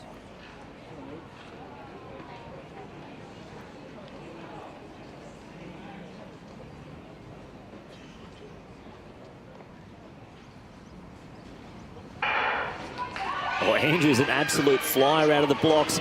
Clear over the first two. Huff trying to close that gap. Macquarie's also there as well. Andrews still in the lead. Here comes Huff. He's up onto his shoulder. They're side by side. Only a few more flights to clear. And it's going to be Huff taking the dip on the line. 13.64. Another fantastic battle between these two. Andrews just couldn't hold on through the centre there. And Huff got onto his shoulder. But very, very close. That could be a new personal best for Andrews. He was very, very close. Comes in with a piece of personal best, 13.76. That tearing away. And once Huff gets into his running, a couple of clips of the hurdles there. Macquarie looking comfortable in only his second race for quite some time, but I reckon Andrews has got himself a brand new PB there. So just how little room for error there is. Andrews probably getting a little bit wide, drifting from the centre to the outside. I reckon Andrews might be close to getting a PB, but another great run there from Huff to take the win. Precious world rankings points for finishing at the top end of the Continental Tour bronze meet. Of course, a nice bit of prize money.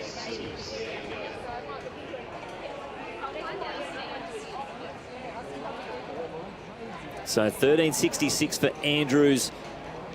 So a new PB, but Huff taking the win, 13.61, so improving on his season's best. Nick Andrews, a brand new PB, 13.66. Jacob Macquarie, 14.04. Alec Diamond, 14.58. Noah Rogers, 14.92. And Alex Schaefer, 15.28. And Tamsin is down trackside with Nick. I am. Well, it's better conditions tonight. You can at least see the hurdles while you're going over them, I hope. Yeah, definitely better tonight. Yeah, it was a great race again. Great to have Andrews there pushing me the whole way, but and happy I could come away with another season's best. It looked like a cleaner race than the other night, and it looked like you finished very strong. Yeah, definitely. Yeah, I mean, my finish is going well at the moment. Start wasn't great again, but Well, it has been a big week in the end. We've had 3 races in the last 6 days, so I'm looking forward to sort of having a week or 2 off and then getting back into it at the Queensland Track Classic in 2 weeks. But the consistency's there. I think if you look back at your statistics, this would probably be one of the best blocks of racing you've had in terms of the times that you're racing. Oh yeah, I don't think I've been this consistent for a long time, if ever. So I think I'm in PB shape. Just need it all to come together, and hopefully that can happen in a few weeks. I mean, correct me if I'm wrong, I think you ran 13:61 tonight. That's the same time you ran in the semi-finals of the World Championships in 2019. 13:41 made those finals, and the qualifying time to the Olympics is 13:32, I think. 13:41 made the Olympics qualifying, I think. So that standard, we've talked about this a lot, is a really tough standard. There's also the way to make the team is the point system. Are you looking at that as well? Yeah, for sure. I actually think I'm looking pretty good on the point system at the moment. So I, even without the qualifier, I think I'm a good chance of having the qualification requirements done. But it'd still be good to try and get that auto qualifier, and that's where I need to be running that time at the Olympics or faster. So love to do it in the domestic season and sort of sign it off. Now, the Doha World Championships, you did make that semi-final and run that 13:6 as well. Did you watch that final? Hurdles is one of those events where, the coach often says, do you focus on your own lane? But sometimes in hurdles, you have to be really aware of what's happening in the other lanes, don't you? Yeah, I mean, that's what I love about hurdles. It's one of those events where anything can happen, and, you don't necessarily have to be ranked first in order to win or up the top to get a medal. So I was ranked 14th in the Commonwealth Games and I came 3rd. So, you just got to be able to get into the next round. Sometimes it's harder to do that than it is to sort of, get a medal. So, just working on getting consistent. And I think, the consistency here is boding well for the Olympics later this year. Well, we're loving these head-to-head clashes between you guys. That was another fantastic race to watch, and you came out on top yet again. Well done. Great. Thanks a lot. Cheers. Yeah, some great running there from Huff. We'll clear up. He's currently sitting 27th in the world rankings road to Tokyo, and they take 40 athletes, so he's sitting pretty right there. We'll check out the other Australians at the moment. So Huff, Nick Andrews sitting at 50th, but I reckon a couple of excellent performances from Nick at these high-ranking points events should move him up the list.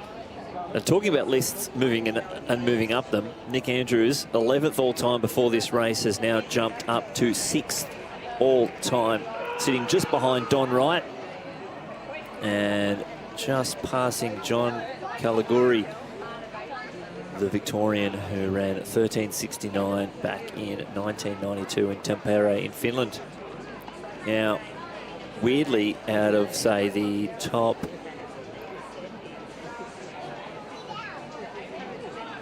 top 10 times. 1, 2, 3, 4, 5, 6, 7 of them were done in Brisbane. So what a track for hurdles, and hopefully at the Queensland Track Classic, maybe these guys can rewrite their own PBs. As Matt Cowie into the circle for the men's shot put. Getting that one over 16-metre mark.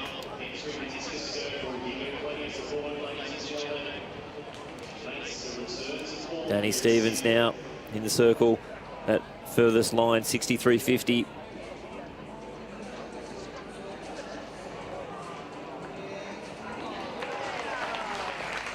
Right, and that's gonna, I reckon that's over 63 metres for Danny. 63.50 is the Olympic qualifying mark. She does already have that.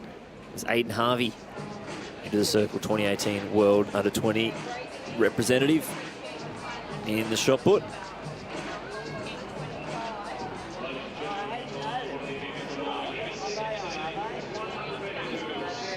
Oh, and a big throw from Aidan there. That's getting close to the 19-metre mark.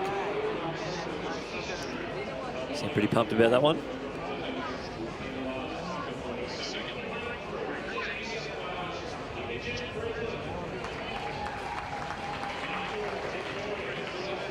Personal best of 19:36. But on the track, it's been one of the form races this year. So much depth. It is the women's 100 hurdles. Imogen Breslin in lane 3, Celeste Mucci in 4, Liz Klein 5, Hannah Jones in 6, Abby Taddeo in 7, and Carla Takchi in 8. No Jenica. She's just working her way slowly back from injury. We've seen Liz Clay leap all the way up to second on the all-time list. Celeste Mucci going sub 13 for the first time. Hannah Jones running 13.03 at the Summer Series event in Canberra. Abby Tadeo 13.05 at the Canberra State Championships. And then winning 2 days ago. Can we get 3 or more athletes sub 13 in the women's 100 hurdles?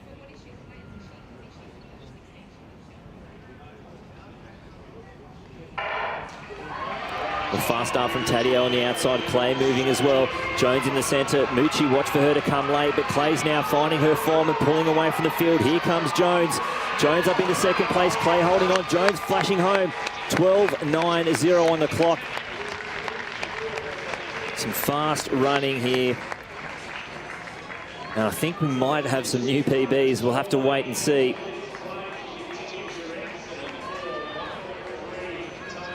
And maybe a little bit of movement on the all-time list. Tadeo absolutely lightning out of the blocks.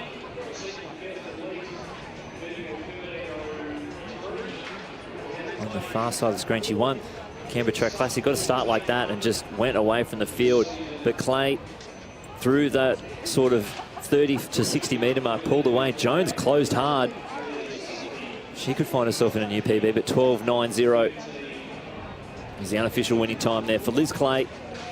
She had a bit of a stack at training earlier in the week. You can see a little bit of tape on the shoulder, left-hand side there. So it's good to see her actually running and staying vertical. No stacks here at the, it's not the Sydney Stack Classic. Thankfully, this time around, that throw for Danny we saw before, 62.81. So I think that's hopefully a little bit of a nerve buster. I think she'll be happy with something there over the 60s. There's Matt Cowie now into the circle for men's shot put.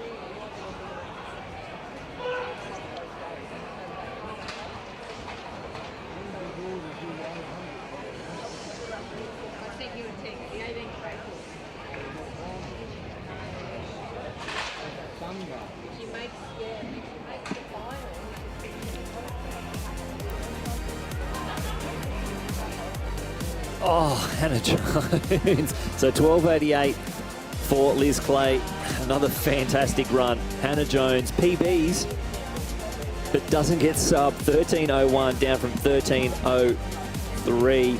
And Abby Tadeo, 13.06. Her second fastest ever with her best 13.05. Celeste Mucci, 13.15. Imogen Breslin, 13.60. Carla Takshi, 13.84. So Hannah Jones now goes outright 6th all time as we go down to Tamsin with the winner of that hurdles, Liz Clay. I am down here trackside with a very happy Liz Clay, which is a little bit of a shock to me because you were doubting yourself in terms of you just wanted that win, didn't you? Yeah, I just wanted to come out and get the win tonight. Haven't raced in a month, so yeah. It's about coming out and executing, and I did that, so I'm happy. Now, you've got a few scrapes on those arms. Did something happen in training? Oh, I had a huge fall on Monday. I hit my head, I hit the ground. I was probably overdue for a fall. I hadn't had one in years, but I was just going so fast. Couldn't control my feet, so good problem to have. Okay, overdue for a fall. I haven't heard that before, but it's part of hurdling, and I haven't had one in ages, so. Do you know, when you do something like that, does it dent the confidence slightly when you head out to your next race? Not that one, no. I only fell because I was going so fast. So, as I said, good problem to have. It's just annoying. Now talk to us about that race just then, Liz. You were pretty happy with the start. You were out really well, weren't you? Yeah, my goal tonight was to nail my start and then just get to the end clean. And that's exactly what I did. So it's one of my best starts in a race, I think, so I'm very happy with that one. And another sub 13 seconds. You really are on fire this year, aren't you? Yeah, I have had 4 runs and 4 subs, so I'm loving it. And that's the first time where you've been on the start line with like a really quality field in every lane, isn't it? Yeah, well, this year? ACT state champs was tough. We had Michelle and Brianna both there.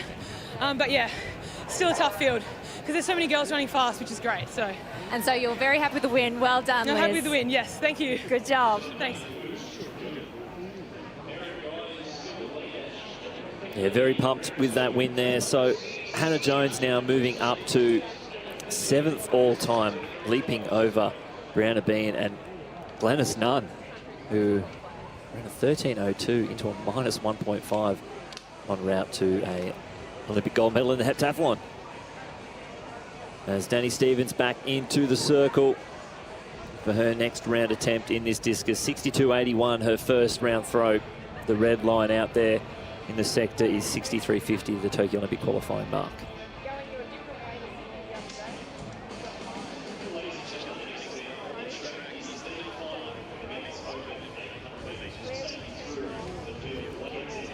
It's hard to catch that one in the air then.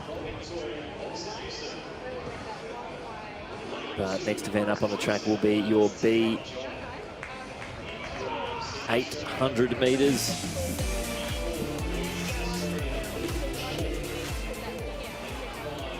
For the men. She'll have to start this for you very shortly.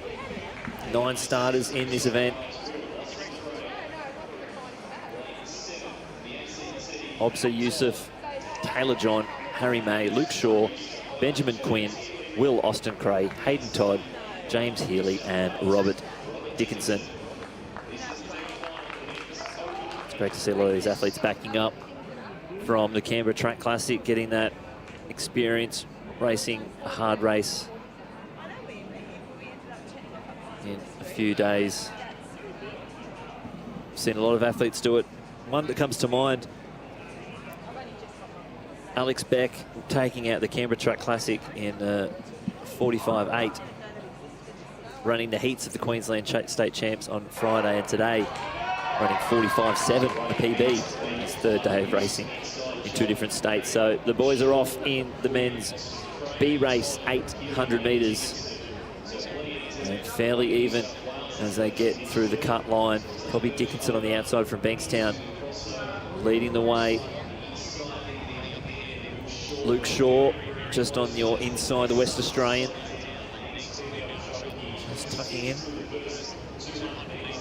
A little bit of push and shove there. Hayden Todd, the youngster from the ACT. So really bunched now through the first 250 metres. Obsa Yusuf from Sydney University vest. He's making his way onto the outside, but throw a blanket over him. A lot of moves made this early. Will Austin Cray there. Just making another move on the outside. So they hit the bell, 58.69, so not fast at all. It's going to have to be a big kick down here. A lot of pushing and shoving happening in the pack as Will Austin Cray gets to the front. Obsa Yusuf making another move from home. And Hayden Todd, the youngster from the ACT. Dickinson's in there as well. And James Healy, he comes on the outside. Benjamin Quinn. So 250 metres to go here. It's still Austin Cray, Yusuf, Todd. Here comes Quinn. Up to the shoulder of Todd. Austin Cray still in the lead. That move he made 50 metres before the bell.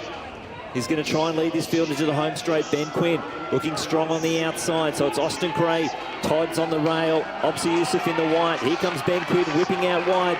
And Hayden Todd going even wider. So Obsa Yusuf's found himself in the lead, but big Ben Quinn fighting hard. Hayden Todd trying to close that gap. And Luke Shaw, but it's going to be Quinn on the line. 152.55. Tough running from a very slow first lap. 58.69. And it was basically a 400 jog and then a 400-metre sprint. But Ben Quinn from New South Wales takes the win in the B race, 800 metres.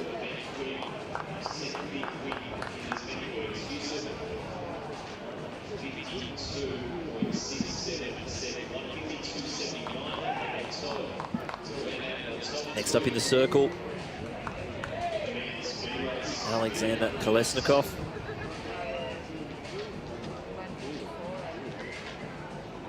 First season over the 19-metre mark. And that one won't get over that red line, is the 19-metre mark.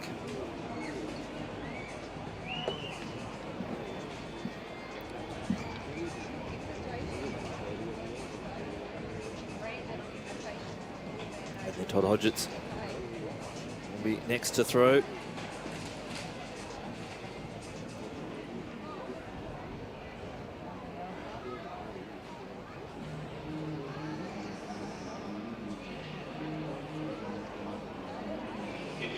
Damien Birkenhead. So this will be the last throw of round 4. Birkenhead already with a 19.34, leading the way.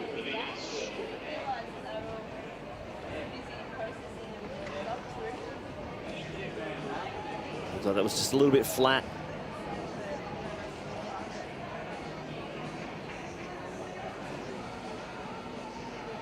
Currently sitting in second place. Kolesnikov 18.97 and Aidan Harvey 18.36. Matt Cowie's best 16.43 and 15.14 for Todd Hodgetts.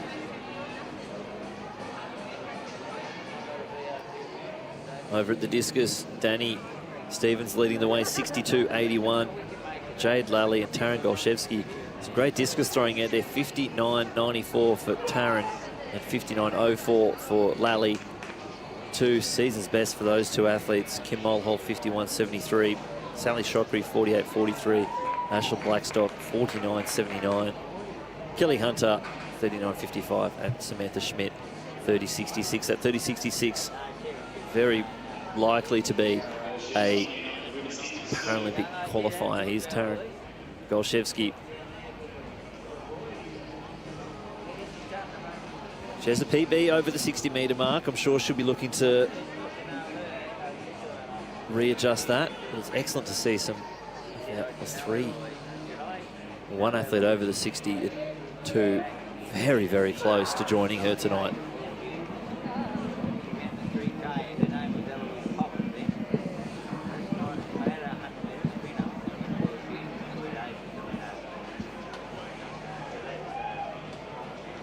Next up in the circle will be Danny Stevens.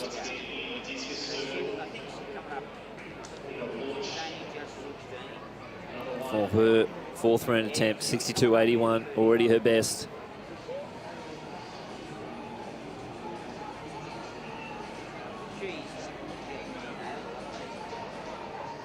Just clipping the cage on that one. A little bit of a tricky one for the camera to grab it. But just a foul for Stevens on her 4th round attempt. Now we're on to the women's 800 metres. 11 starters in this field. Nicola Hogg, Georgia Wassell, Hannah Cox, Katrina Bissett, the Australian record holder, Keely Small, Lyndon Hall, Brittany Kahn, Isabella Thornton-Bott, Esther Cohn, Sally Guthrie and Sydney Burrell. They're your starters in this B race. Not B race, it's the A race. 800 metres for women.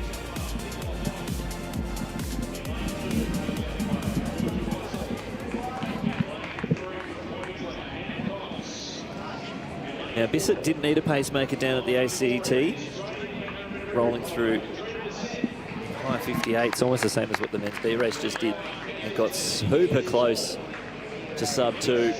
Now this is the track where she went sub 2 for the first time at the 2019 Australian Uni Games, basically just by herself, only a few days after she won her first Australian title.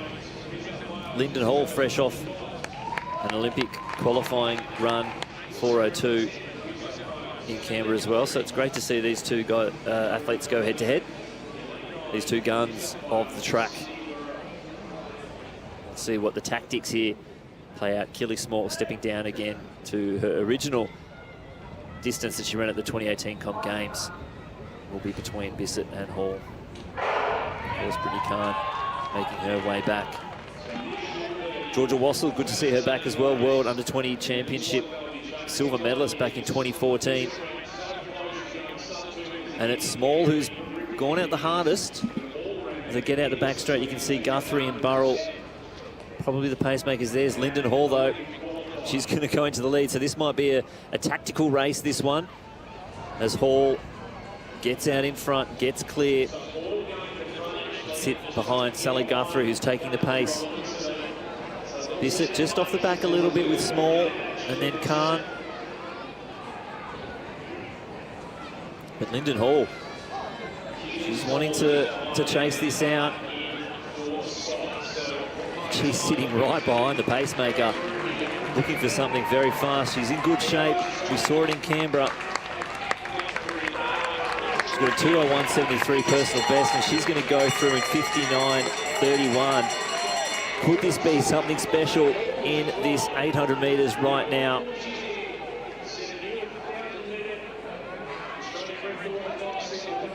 So they go down the back straight, 300 metres left to go, and it's Lyndon Hall with about a 15-metre lead back to Bissett, and then Small and Isabella Thornton-Bott and Khan.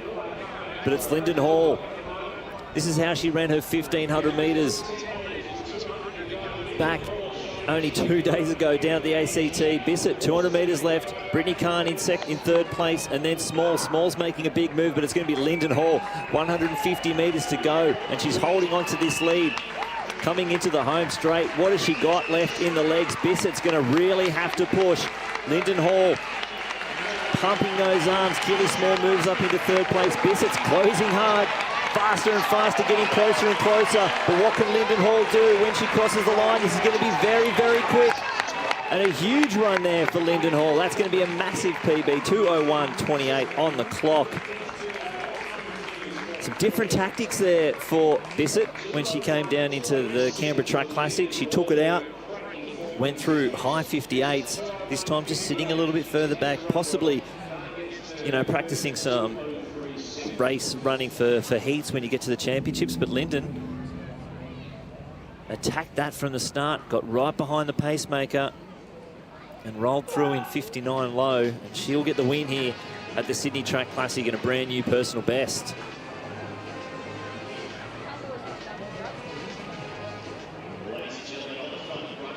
Plenty of speed in the legs from Bissett, closing so hard, getting agonisingly close, just running out of real estate at the end.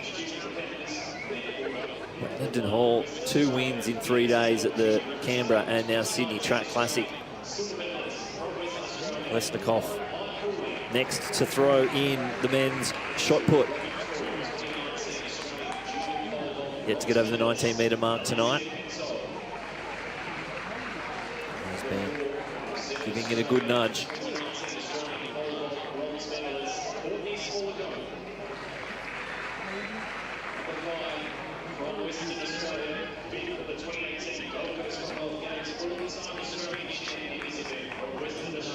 And that one won't do it for Klesnikov as he fouls that one. He's a bit frustrated out there. Here's your results, 2:01.27. For Lyndon Hall, Katrina Bissett 2:01.58, Brittany Khan, season's best 2:03.70. But it was 2 different races there. Lyndon going out with the pacemaker and the rest of the girls sitting back. Bissett having to do a hell of a lot of work in the last 150. Nearly got there, but Lyndon had opened up too much of a gap.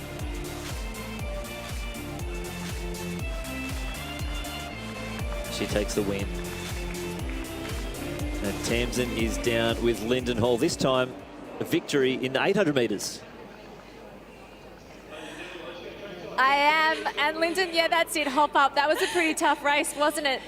Don't really think it went to script, the 1,500-metre runner right on the pacer and setting the pace early. Yeah, I was pretty surprised to be right behind the pace. But I was like, oh, well, this is what we're doing. Just kind of try and hang on. And, yeah, it was great to have some pace. It was pretty windy out there, so nice to only cop it for 1 lap. But, yeah, I kind of surprised myself, so that's all great.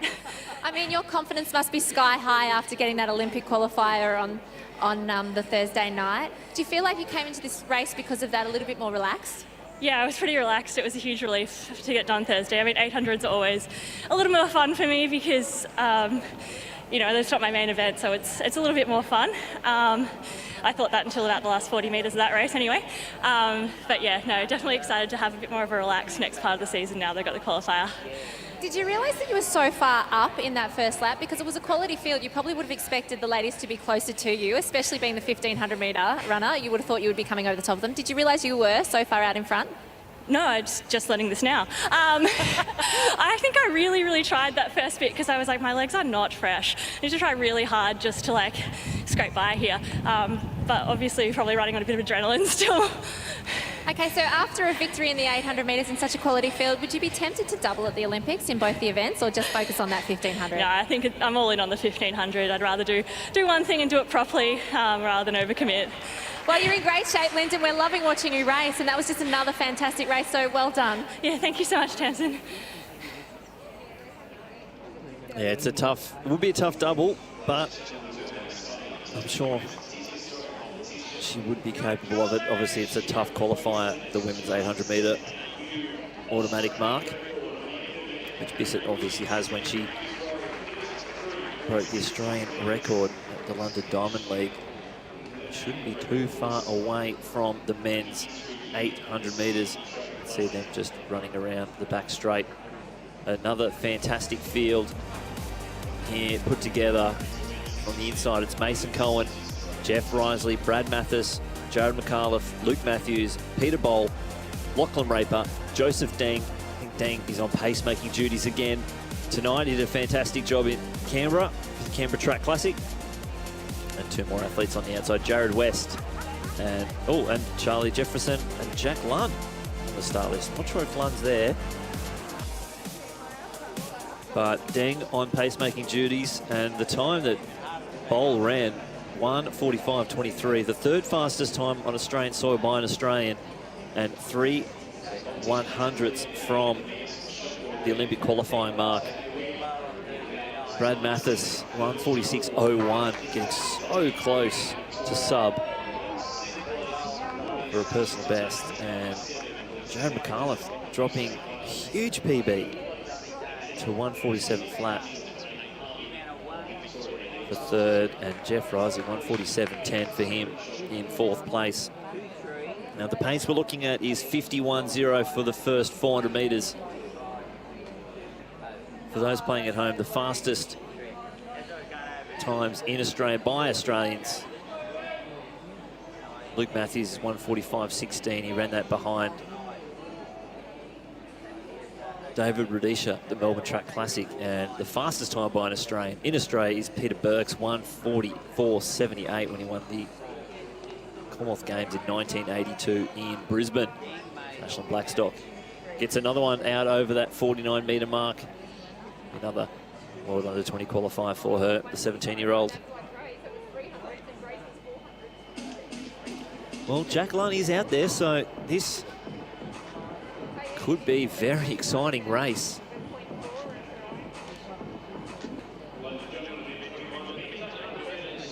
All these athletes capable of 1:47 or thereabouts. There's the man of the hour, Peter Bolt.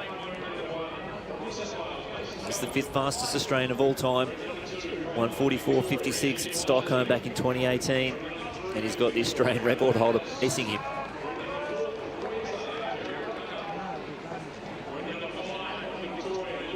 Lyndon just mentioned it is pretty windy out there, which bodes well for the sprints, not so much for the 5K championships and the 800 metres that are about to get underway.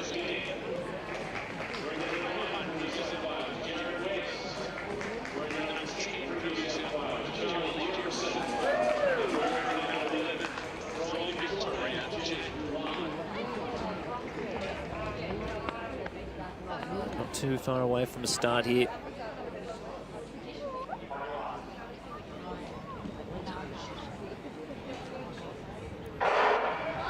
So they are off. Watch for Joseph Deng to provide the pace. 51 seconds through. There he is out in front. And Bolt making his way through. Down into Canberra Track Classic, you saw Jared McAuliffe just slip in between Bowl and Deng, but it's going to be Joseph Deng out in front. Then Bowl, Lunn settling just onto the shoulder of McAuliffe, just getting in front. Then it goes back to Raper, Risley, Mason Cohen, then Jared West, Jefferson, Mathis, and Luke Matthews. So they're strung out, 51 seconds through 400 metres. That's what we're looking for. The pace is pretty hot at the moment. Might be a little bit quick through the first 400 here. 50.45 on the clock, so Bolt probably not too far away from that 51-second mark. He's really stringing out the field. Now Risley has found his way up into third position behind Lund and Boll. We'll see what they can push through 600 metres, as Dang took him just a little bit further than he did in the ACT. We'll check out the clock as they go through 600 metres here. And I think he might be on target. So Peter Boll out in front. Brad Mathis, he made this run home like he did in Canberra. He's in fourth place, but he's hunting down the rest on the outside. But Peter Boll looking strong out in front. Jack Lund sitting in second place, then Risley and Mathis as they enter the home straight. So it's still Boll strong out in front, pulling away from the field. Lund holding on to second place. He's found another gear. Mathis and Risley grinding their gears home. But Peter Boll, he's going to take the win here on the line. What's he got? 146.14, then to Lund, Risley and Mathis. Some tough running out there for the boys. A lot of these guys backing up from 2 days ago. And some tough running there. 146.14. So not the time that they were after, obviously, but fantastic effort. We might see some new PBs from Lund, I think, that could be with him in the 146s. We'll have to wait and see. Luke, unfortunately, hopefully nothing super serious. He seems to be walking okay. But his boys look absolutely cooked, having to back up after the Canberra Track Classic.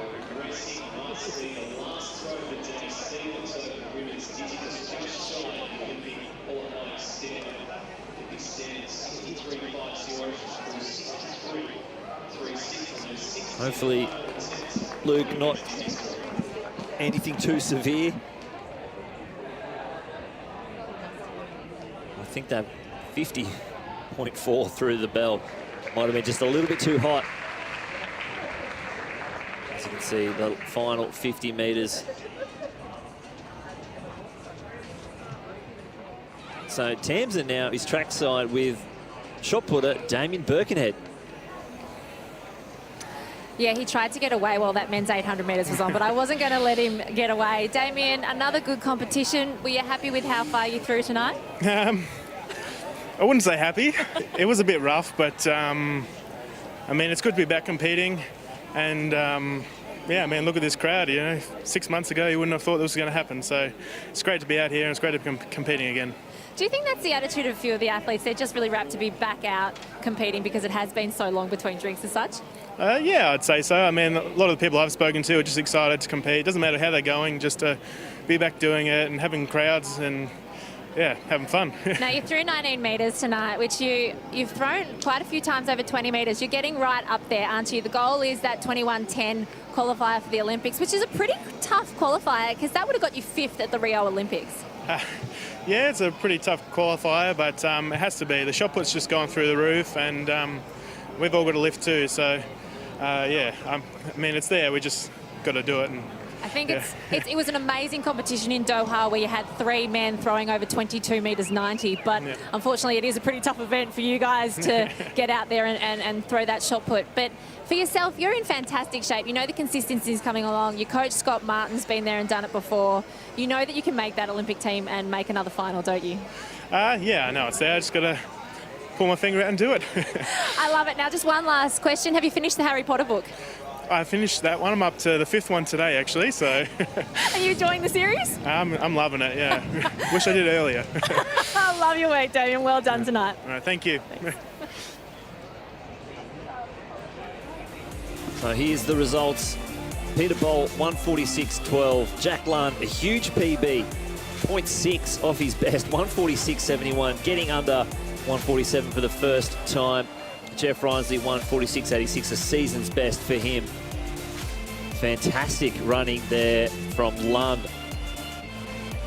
He had his PB for a while from this exact meet in 2020. Done it again. And Tamsin is down now trackside again with the winner of that 800 metres, Peter Boll. I am. I'm just going to have to ask him to stand up. He's doing exactly what Lyndon Hall, the winner of the women's 800, did, just taking a little bit of a breather. 800 metres are tough races, aren't they, Pete? Yeah, absolutely. That's part of the practice. We have to get practicing. So I was pretty excited when we had 2 800s in 2 days because, I mean, if you want to get to the final in in Tokyo coming up, you've got to be able to run 145 back to back. You ran sensationally on Thursday night and you were just agonisingly close to that Olympic qualifier. 3/100ths is super close. You know, you're in great shape. You're looking super smooth out there. The race tonight, Justin Rinaldi, your coach, he put those splits out there and you were really fast at the bell. Yeah, that's Justin. That's the relationship we have. We've got to take risks. We would have probably been better doing that in Canberra, but it's practice at the end of the day. It's training, and I basically ran a 600 and done in the last two, so we'll take that. So you know you're in shape. Where to from here to try and chase that Olympic qualifier down? I think I'll run Brisbane, and I'll definitely get it there for sure. I think I'll be fresh and I'll be ready to go. Well, thank you so much for coming out here and racing. It's fantastic to watch you attacking those times, and you're in great shape. Well done tonight, Pete. Thank you very much. Thanks. Well, I'm looking forward to that. He's going to do it in Brisbane. So if you haven't got your tickets to the Queensland Track Classic, get them online now. Don't forget you can watch the stream as well. But yeah, Peter Pol's going to get the Olympic qualifier in Brisbane, so you better be watching, or you should be there in person. Now, next up on the track, it is your first of two national championships here at the Sydney Track Classic. This is the women's 5,000 metres, the Olympic qualifying mark 15:10.00. 12.5 laps. Hopefully the wind is gently dying.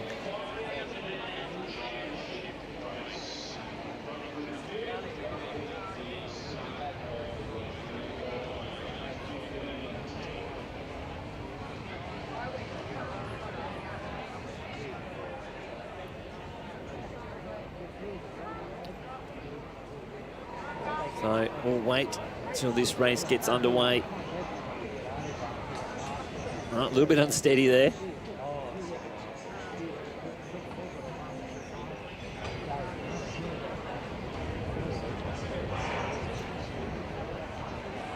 And they are off.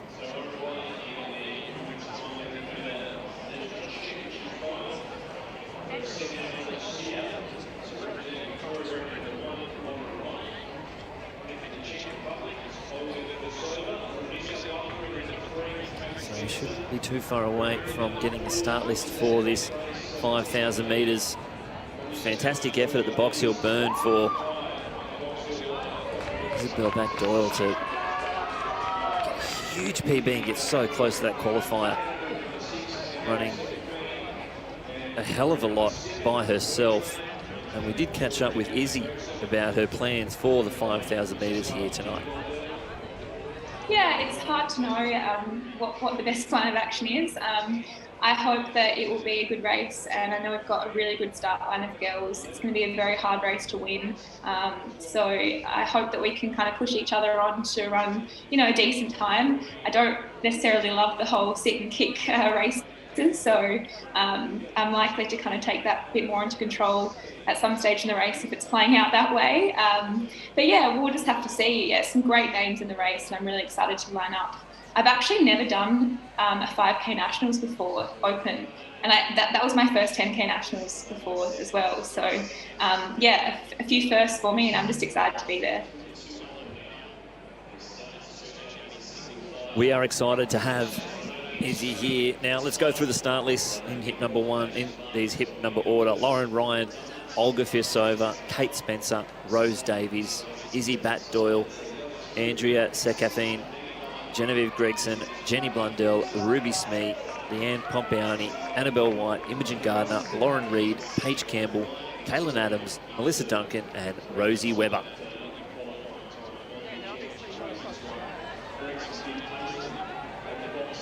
Now, it's not just Isabel Batt-Doyle out there. We did catch up with your Zatopek 10 champion, Rose Davies, on her goals for the Sydney Track Classic. I mean, I guess the goal is to win. And then if we get an Olympic qualifier with that would be obviously amazing. But I'm sure there's going to be another opportunity to run fast. So I guess just the main focus is the win. And yeah, whatever happens after that is meant to be. Whatever's meant to be, meant to be. So this isn't the Olympic trials. We did actually have the Olympic trials back in 2020. Stu McSwain and Jess Hull taking those out. That was during the Melbourne Track Classic back before everything got shut down. And you can see the athletes right on the pace there.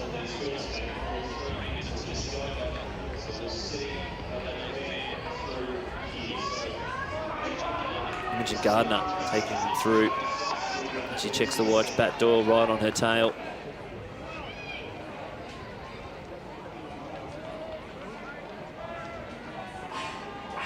And then Gregson, Ryan, and Rose Davies with Sekafine back to Blundell.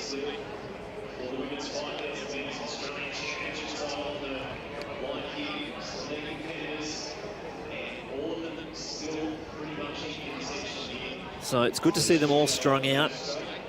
Lauren Reid just off the back there. We saw at the Canberra Summer Series 800 metres where she hit the deck down the back straight. So she's back up and in the 5,000 metres here for the Australian Championships as she makes a move around the Canadian Doha finalist.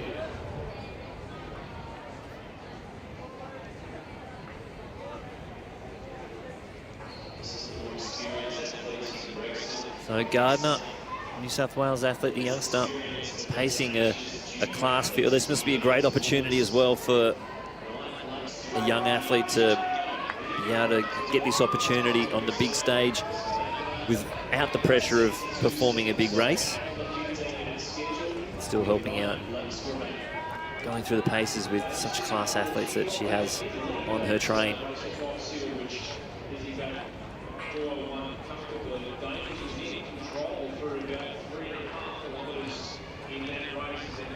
As I head down the back straight, Bat Doyle, Gregson, Davies, Ryan, Reid, Sekafine, and Blundell. Paige Campbell just sitting behind Blundell as well. And Adams, Mel Duncan just at the back of that group.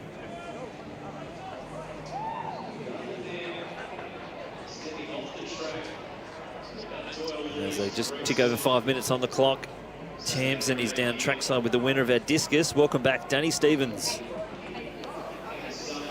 It is welcome back, Danny. You know, you were very nervous coming into this competition because you hadn't thrown for so long. It's been a long time between throws, but 63 metres 36 and just short of that Olympic qualifier, which you've already got already. How are you feeling? Yeah, it's so good to be back here. I'm just loving being out there with the girls. We're all saying how we missed each other so much. It's been 3 years for me since I've done the Sydney Track Classic, 2018 in the Commonwealth Games lead up. So yeah, it was interesting. I aimed for hopefully something over 60 and the first one didn't feel that great and went 61. So I instantly just reevaluated and was like, yep, hopefully I can get the qualifier, and fell just a little bit short. But like you said, I've got the Olympic qualifier in my pocket, which counts still. So hopefully I can build on this competition. It's a good starting point. It's been a bit of a horrendous journey to get to this point, though. I mean, you were talking the other day about how you couldn't even lift a water bottle, and now you're throwing the discus out 63 metres. So when you go home tonight and you reassess, hopefully you'll be very happy with the fact that, you know, 63 metres in March is pretty good. Yeah, I have to keep that in mind and keep perspective.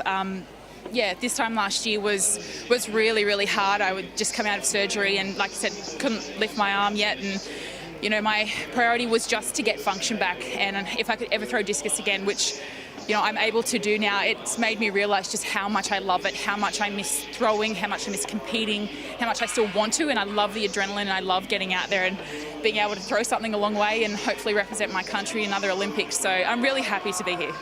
Well, Danny, you're one of Australia's best athletes of all time, not just in track and field, in all sports. You're a 3-time Olympian, but you're also a 3-times Olympic finalist. Tokyo is now well and truly right there for the picking. You finished 4th in Rio, which was agonisingly close to that elusive medal that you're after. Your goal is what in Tokyo?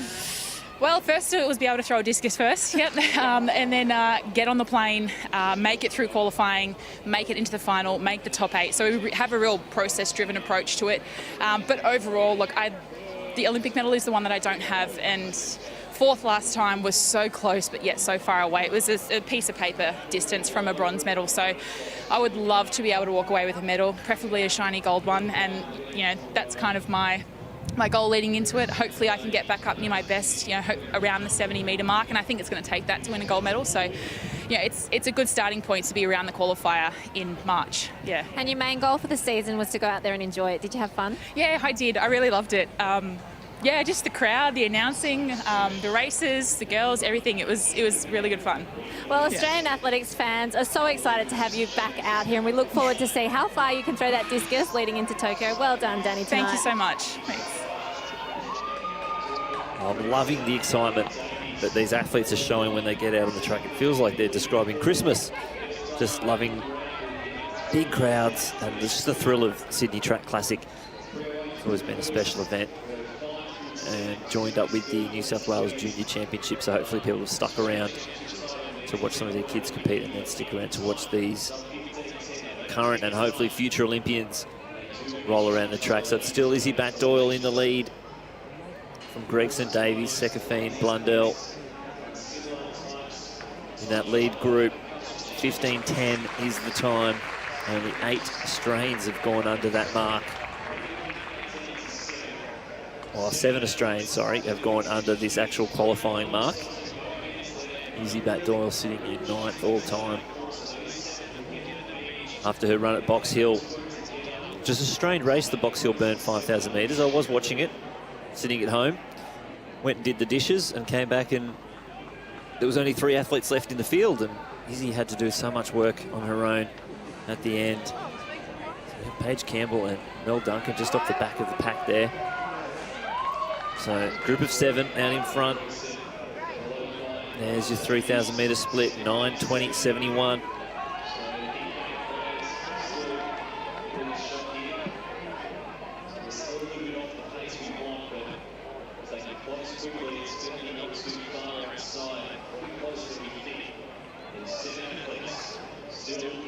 They just seem to be happy to let Izzy do the work at the moment. All these athletes looking for the win.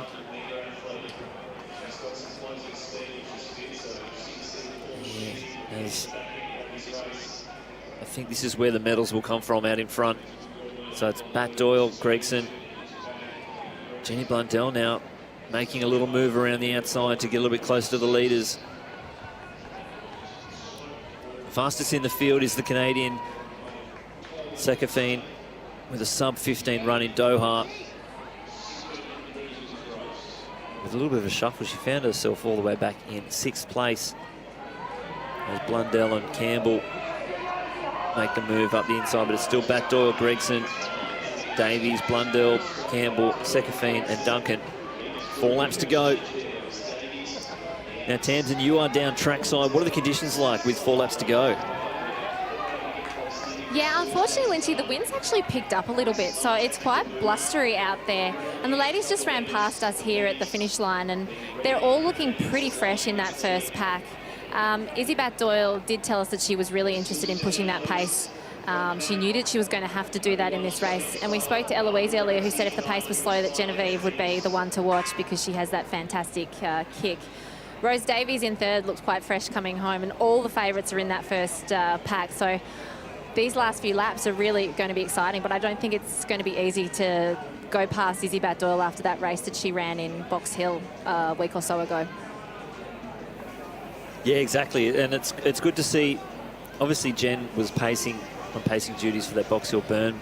Rose was following very closely, but stepped off the track while I was doing the dishes, so it's good to see her looking fresh and rolling around. A lot of movement in that 4th to 7th position, just in the back as the pole vault has gotten underway. 4:07 clearance there for Alicia Kenshall. That's the world under-20 qualifying mark for Alicia, so fantastic effort there for the Victorian. And as we say, how the moving around was happening at the back of the pack, it's now changed to the front with the Canadian taking the lead. Bat-Doyle, though, responds. As Kenshall very, very happy with her 4:07 in the pole vault, jumping into class field. So Sekafine now, she's gone back to 5th place, and may have just lost Melissa Duncan off the back of that group. As we go to the wide shot there, so it's still Bat Doyle, Gregson, Davies, Blundell, Sekafine, Campbell, and then Duncan. We are starting to lose a few of the athletes off the back as the speed continues, and they're winding up around here. Blundell just moving a little bit wide, doesn't want to get caught right on the back of Rose Davies.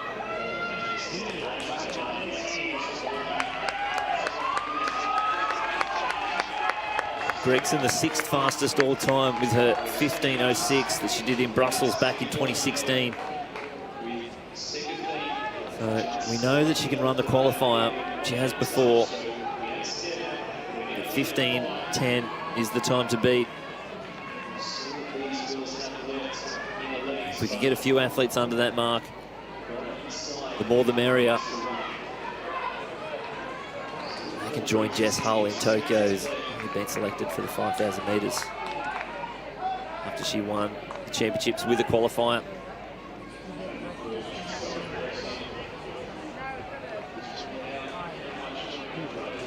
So as they roll around again, Blundell making a big push here at the front.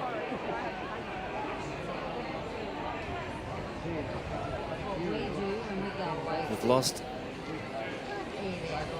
Paige Campbell off the back there. Jenny Blundell of 15:22 back at that championships as Izzy Bat-Doyle making a big move. Blundell was 4th at the Olympic trials back in 2020. And there it is, the final lap. Who's going to take the victory here? They look like they're just going to be off the pace. It's going to be a big run from home.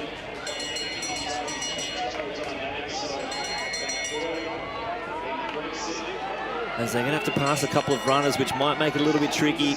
Bat-Doyle, though, is opening up a gap back to Gregson and Blundell. Sekafine there still has a big move there, 2:50 to go.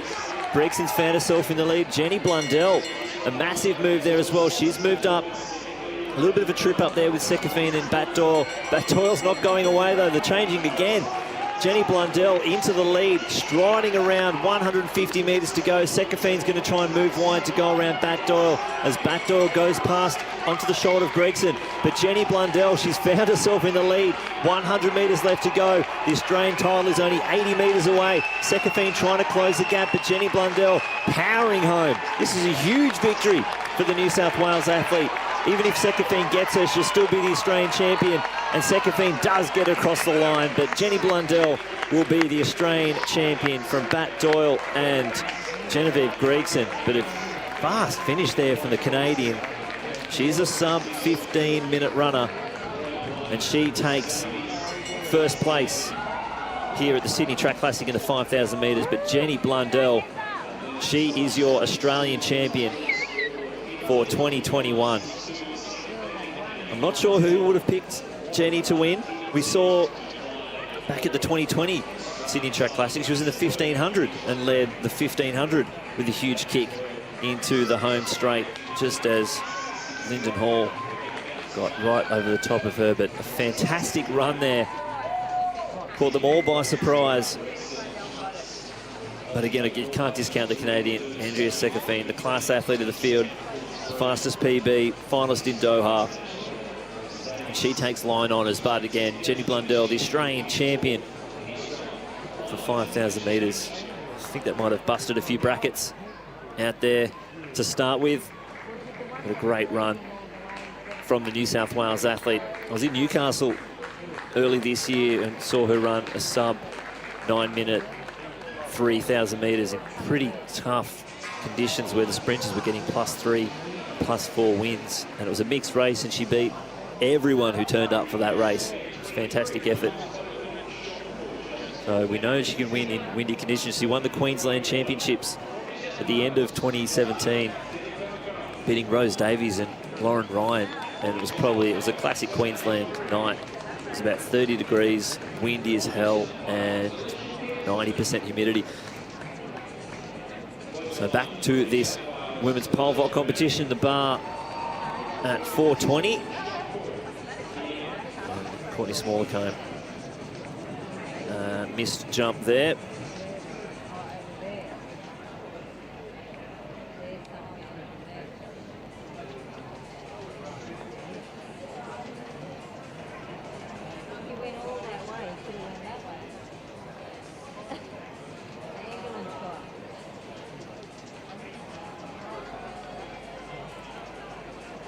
So 4:20 on the bar.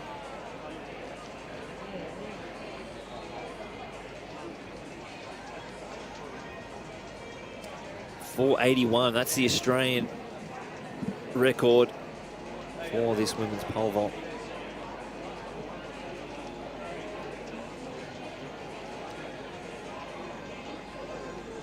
This would be a big jump here, Kenshall.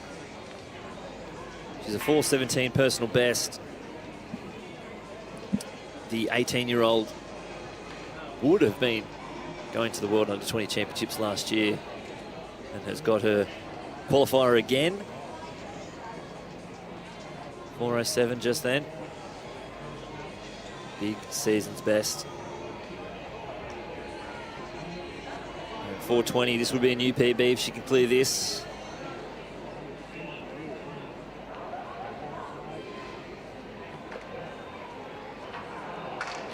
Or hitting it on the way up, so she might move those uprights.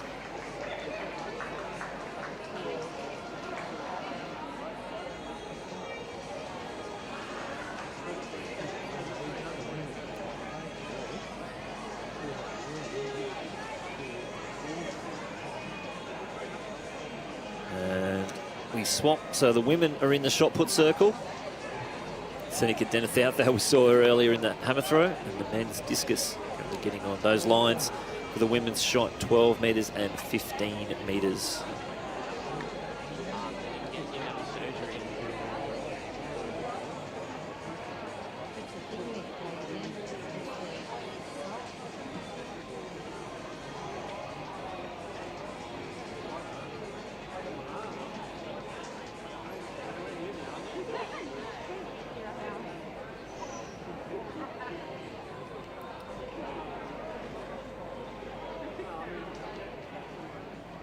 Sally Sockery now, we saw her not in the hammer throw, but in the discus.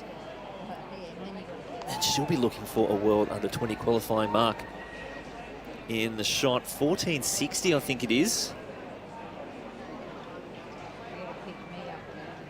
There's Courtney Smallercombe.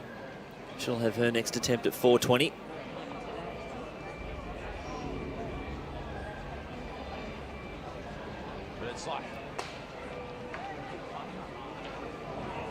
Oh, hitting that one on the way up as well. Just need to readjust those uprights.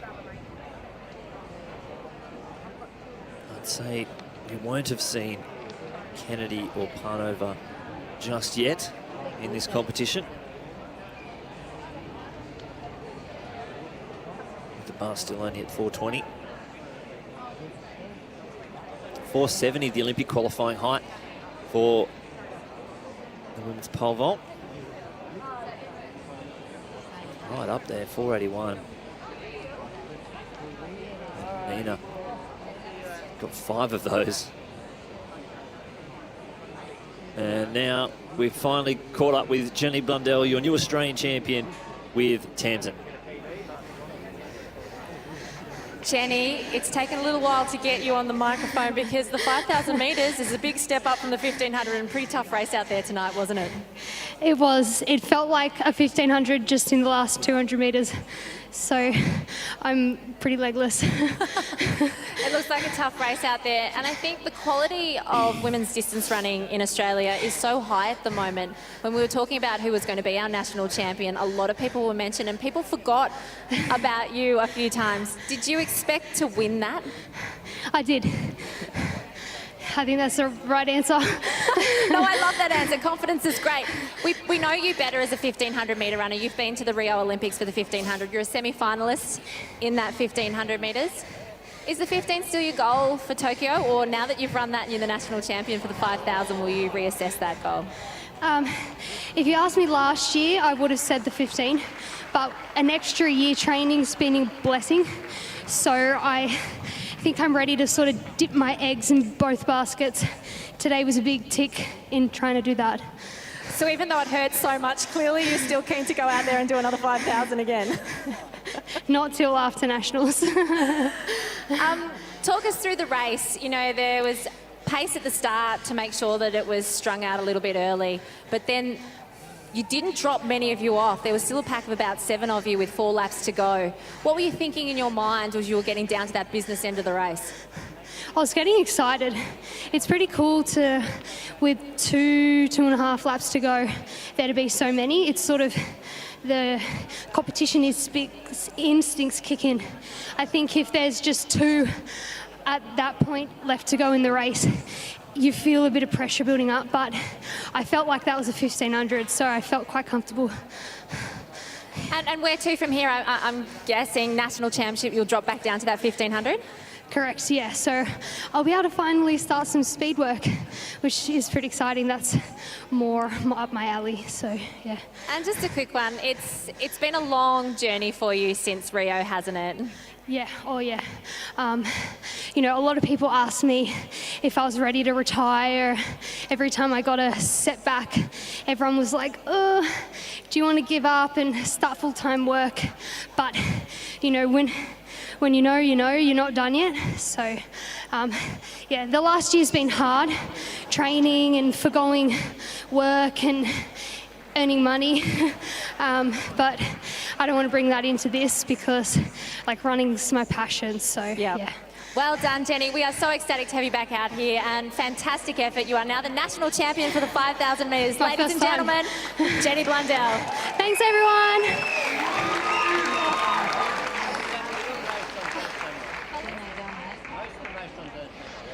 Fantastic effort there for Blundell. Be great to see her back over the 1,500 metres at national championships. Watch her go up against Lyndon Hall. See if we get both of them to Tokyo like we did in Rio. So, Parnov next up to go.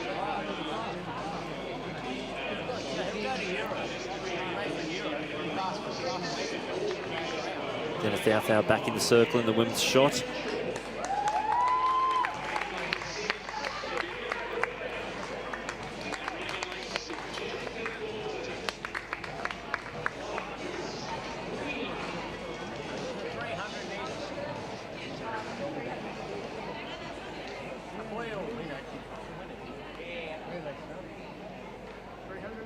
Now, there we have a not often run event here down the back straight. It is the women's 300 metres. It's not something you see very often, but it's a very class field. Annalise Ruby Renshaw on the inside, Benderi Aboya in the middle, and Jess Thornton. So they are off. Thornton, a cracking start down the back straight. One of the hardest things to do is sprint as fast as you can into a bend. You don't really go this fast through this part of the race in a 400 metres, but Benderi's up onto the shoulder of Thornton and she's powering around the bend. The points for this event do count towards qualification to Tokyo in the 400 metres as they come into the home straight. Benderi out in front, looking very, very comfortable. Ruby Renshaw just holding on, and Thornton's moving fast, but it's going to be Benderi pulling away from the field. This is a fast 300 metres. She's going to stop the clock. 36.72, that is a huge run. Fantastic effort. Let me get my stats out for this 300 metres, but that is huge.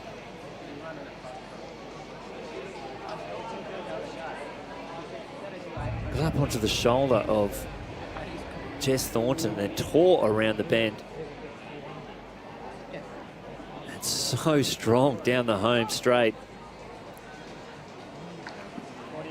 We'll wait for that official time, but it could be the 4th fastest 300 metres in Australian history.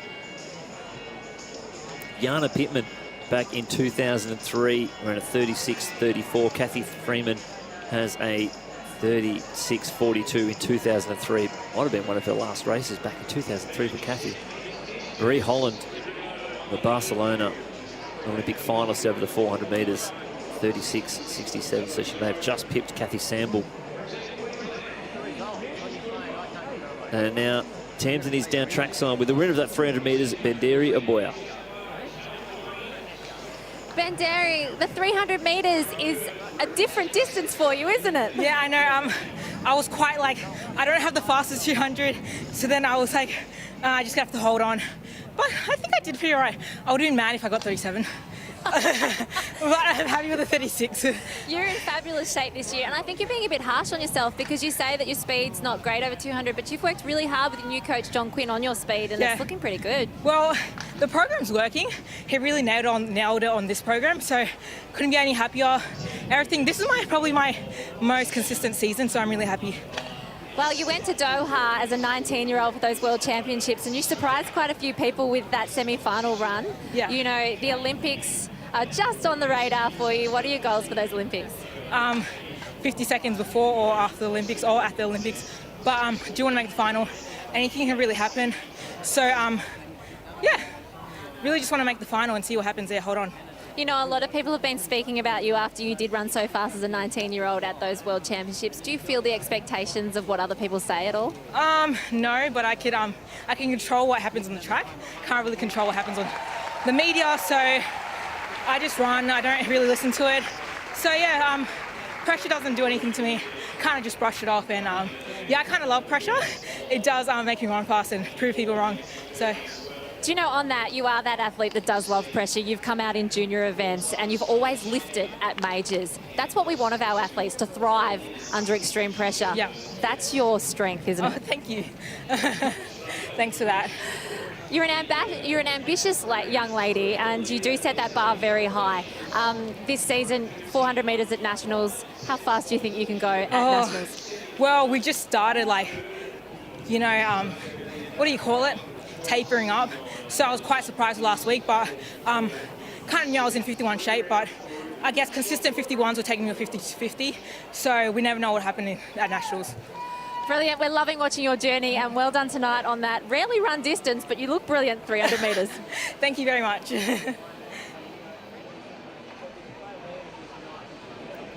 So fantastic running there for Oboya. But straight into the next event on the track. It's back-to-back bangers, like we said earlier, our 400-metre hurdles. We saw Bowden take the win 2 days ago. So from the inside, Susie Douglas, Sarah Klein, Jen Cowie, Lauren Bowden, Brodie Mate, Ashley Palmer, and Susie Sadarides.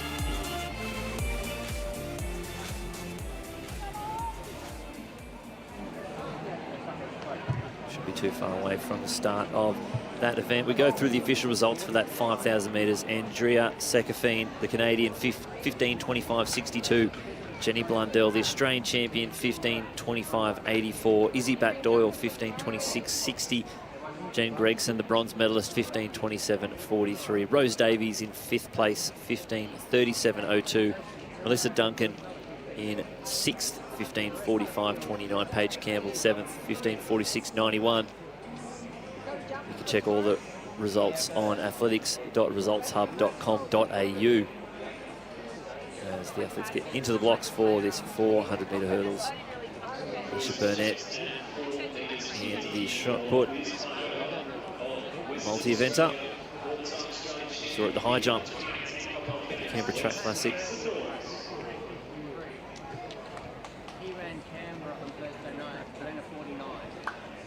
Parnov clear over 440. See what this next height is. 450. And she's clear as well. She's pumped. Oh, very pumped. Big jump there, 450.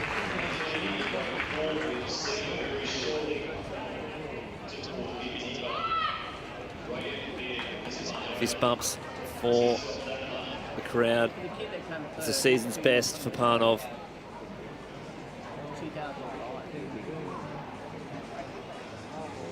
Getting over the bar, getting closer to her 460 personal best that she did the Oceania Area Championships. We see Nina Kennedy for the first time tonight at 4 metres 50.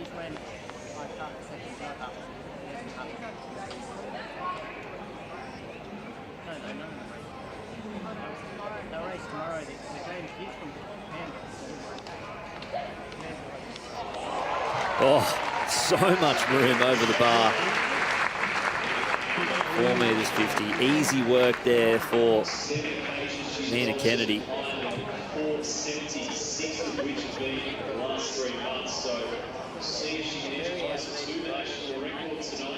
So the official results for that 300 metres, Bendiria Boyer 36.71.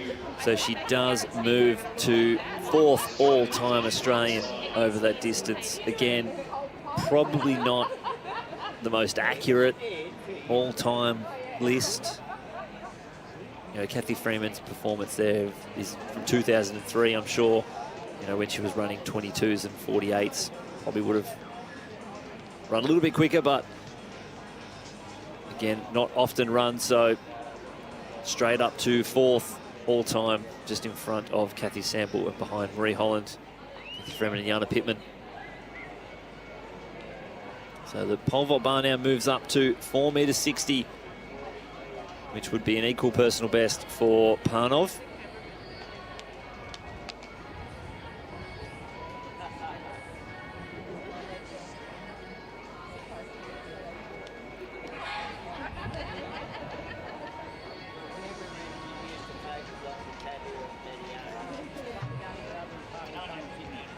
Panov equal 4th all-time with Emma George, the former world record holder, pioneer of women's pole vault.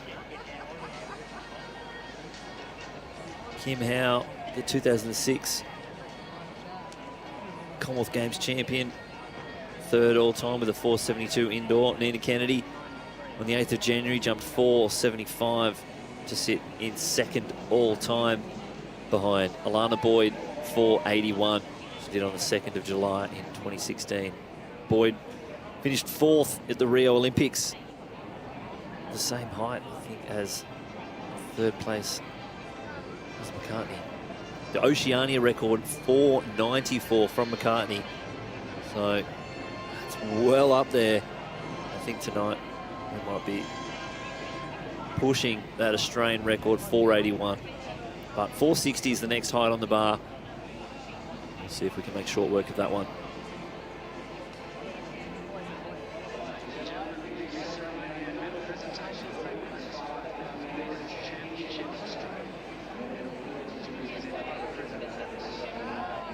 So 4.60 would be a equal PB for Parnova.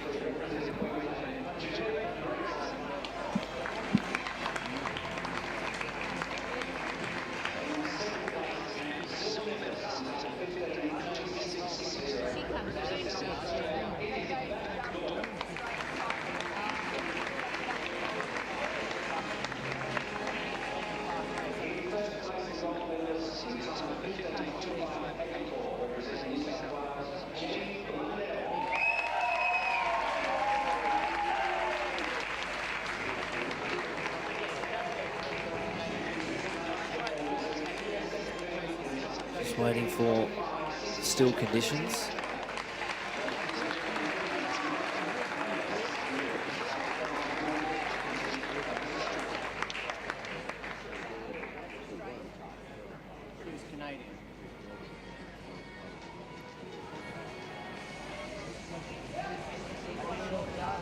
The first attempt at 4.60 meters.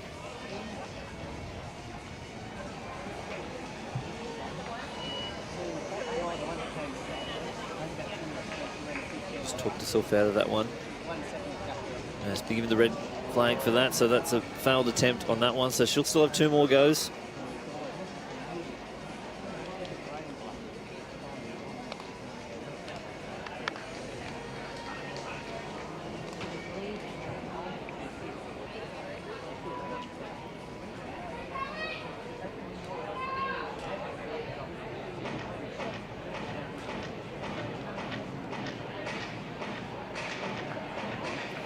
So the 400 hurdles are out on the track. Go through the start list again. From the inside, it's Susie Douglas, Sarah Klein, Oceania Area Championship winner and Doha rep, Jen Cowie, Lauren Bowden, Brodie Mate, Ashley Palmer and Susie Sederides. Bowden, the winner at the Canberra Track Classic on her home track.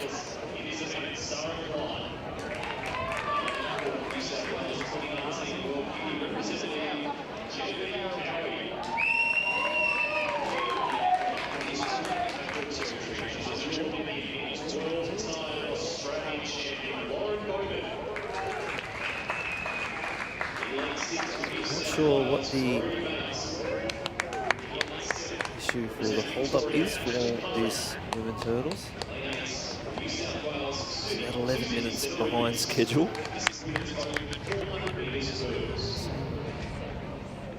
Ready to go.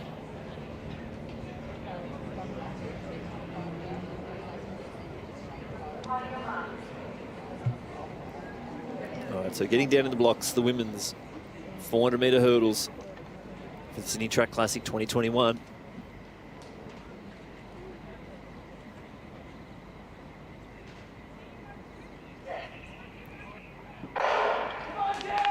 So off and racing, Bowden always out fast. Klein up to the shoulder of Cowie, already to the second hurdle as they go down the back straight. We'll see who rises first. And it's Sarah Klein out in lane 3. Oh, but pulling up there, Klein, so not sure what the issue is, but she's pulled up down the back straight, so Bowden's out in front. Klein was just in the lead. Hopefully everything's okay. There's a Doha rep as they come around hurdle 7. Lauren Bowden a long way in front. Jen Cowie sitting in second place, then Palmer, Brody Mate and Sadarides, but into the home straight all by herself. Lauren Bowden looking strong over hurdle 9, powering down the home straight. Clear over hurdle 10. Cowie sitting in second place. Palmer and Mate fighting out for the minor placings. But Bowden's going to win here at the Sydney Track Classic. 57.01 on the clock. Mate, Palmer, and then Douglas and Sadarides rounding out your field.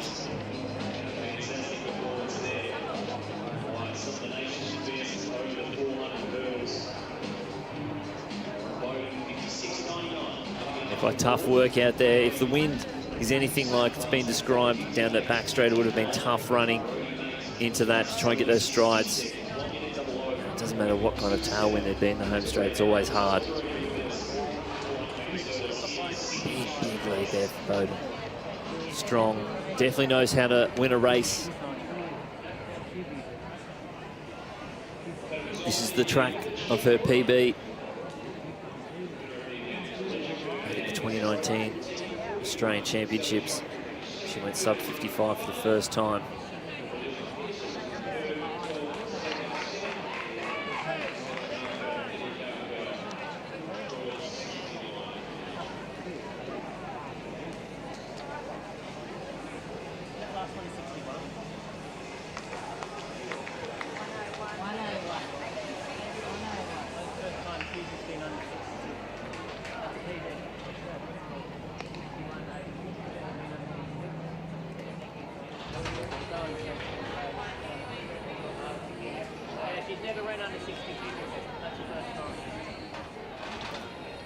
Napanov back on the runway.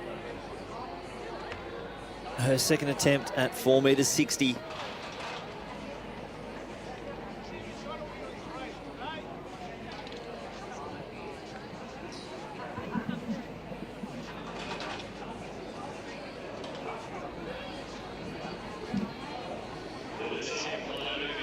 But while she's preparing for this jump, we're going to throw down to Tamsin with the winner of that 400 hurdles, Lauren Bowden.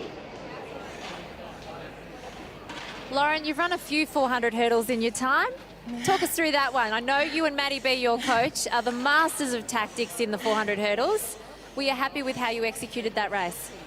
Parts of it, yes. He might be a little bit mad at me because I chickened out on the stride pattern we talked about doing, so I might have some extra reps at training on Monday, but look, it's getting there. I felt a lot more confident tonight, and I know my flat speed's there, so it's just, for some reason, the challenge of putting it all together is eluding me a little bit, but we'll get there. You know, you are your toughest critic. You are very hard on yourself. We spoke to you after your win in Canberra, and you could tell that you were visibly upset. You know, you win so often on the Australian circuit that you do look at the clock a lot, don't you? Yeah, absolutely, and people always say, oh, it's so easy for you. But it's actually not, because you're racing the clock no matter who's there. And that's what we're all chasing this year. And as you know better than anyone, as soon as you focus on times, they don't necessarily come. So I'm trying really hard to just focus on the stride pattern, back myself with my speed, And I think I just have to trust that process. Like you said, I've done it 1,000 times before, but for whatever reason in Olympic year, things just seem a little bit tougher sometimes. But Matt and I have worked together for 20 years, so I back his coaching and our programming, and I know I'll be ready to go. You have a fabulous relationship with your coach, Maddie B. What was the race plan that you did have for this evening in terms of stride patterns? So I ran the same stride pattern as what I ran in Canberra on Thursday, and that cost me a lot of time on the bend. So he said to try and push my 15s out one more hurdle. But also it was windier on the back straight, so he said at hurdle 5 you'll probably know. And I feel like I was in between getting there and I didn't want to risk it, so to run faster than Thursday is great, but I know with a better stride pattern there'll be more scope for time too. And it's one of those events where your flat speed, like you said, is really high at the moment, but you came into that front straight, you were on your own, probably stuttered a little bit at hurdle 9 and just lost a bit of time. I am sure that a faster time is right there, Lauren. Well done tonight. Thanks so much, and thanks to everyone watching at home, and thanks to everyone watching here. Good job. So bar up to 4 metres 70 in the women's pole vault. It's a height that Nina's cleared 4 times just in 2021 alone. It's the Olympic qualifying mark, 470.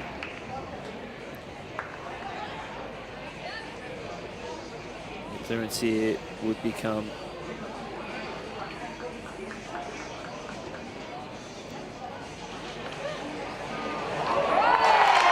huge clearance at 4 metres 70. She's very happy with that. Becomes her 6th qualifier, actually. Her 6th Olympic qualifier.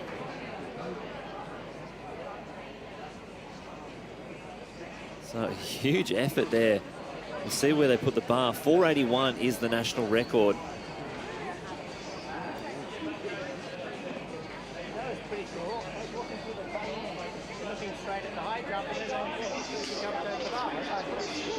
I wonder if she'll go straight forward, or will she go for a personal best, maybe 476? And they're talking about it now.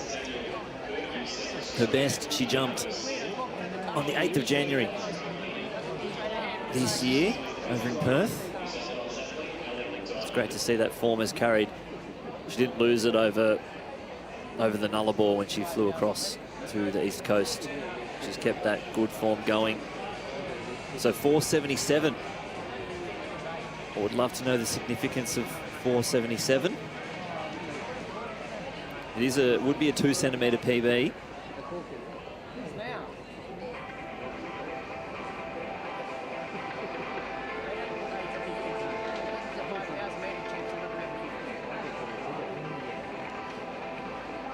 .477.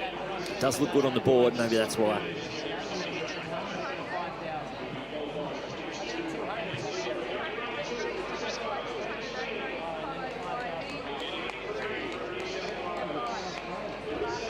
Fantastic conditions here. And down the back straight, we saw them warming up earlier. Men's discus, that's on. We do have the women's 200 metres next to go on the track. From the inside, Katie Smee in 3, Larissa Pastanatsky, she was the Com Games rep in 2018, Sophia Figuera, Riley Day, also at the Com Games, which were in 22.9 in the trials to get there. Monique Quirk, I've seen her come in leaps and bounds, ran 23.20 at the New South Wales Champs last week. Bronte Carroll, Mingara athlete, in 7, and Christy Edwards out in lane 8.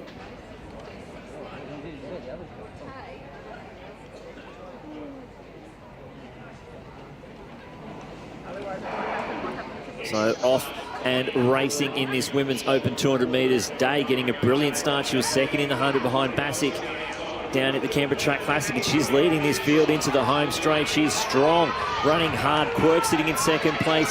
Figuera, Pastanatsky, Carroll and Edwards fighting there, but Riley Day way too strong for the field. She's tearing down the home straight. This is a huge run 22.79, an unbelievable run for Riley Day. That is ridiculous. I want to see what the wind is, but 22.79 on the clock. What was the wind? Can someone tell me the wind?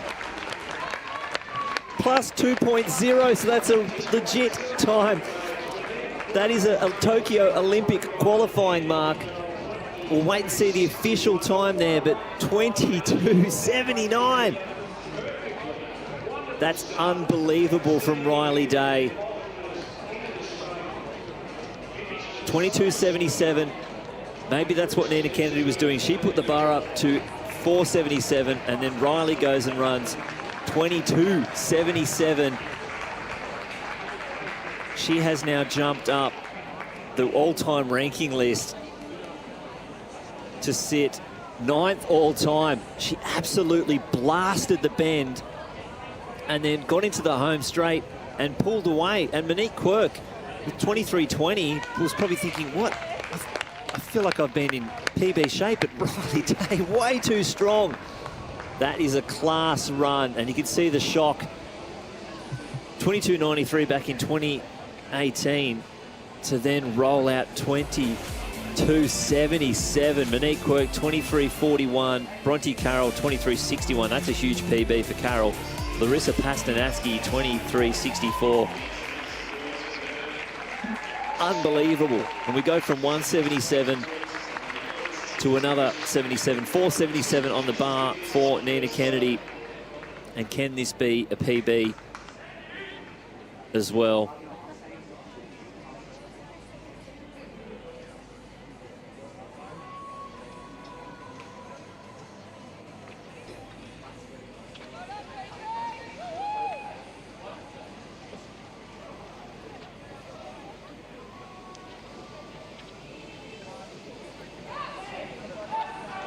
The 2 centimetre personal best for Kennedy if she can clear this.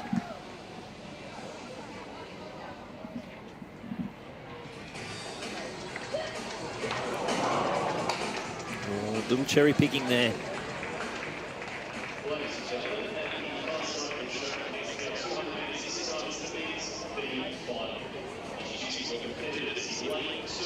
Had 2 Australian female sprinters go sub 23 this year. Ella Connolly back early this year, 22.96 in Queensland, but 22.77. That was next level.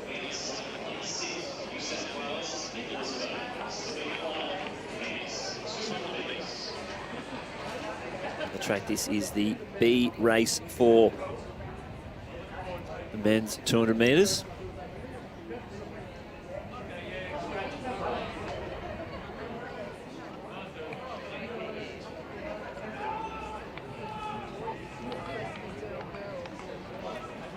So 4 starters in the field: Harry Fullerton, Nicholas Donaldson, Shakti Rathore and Nicholas Bate.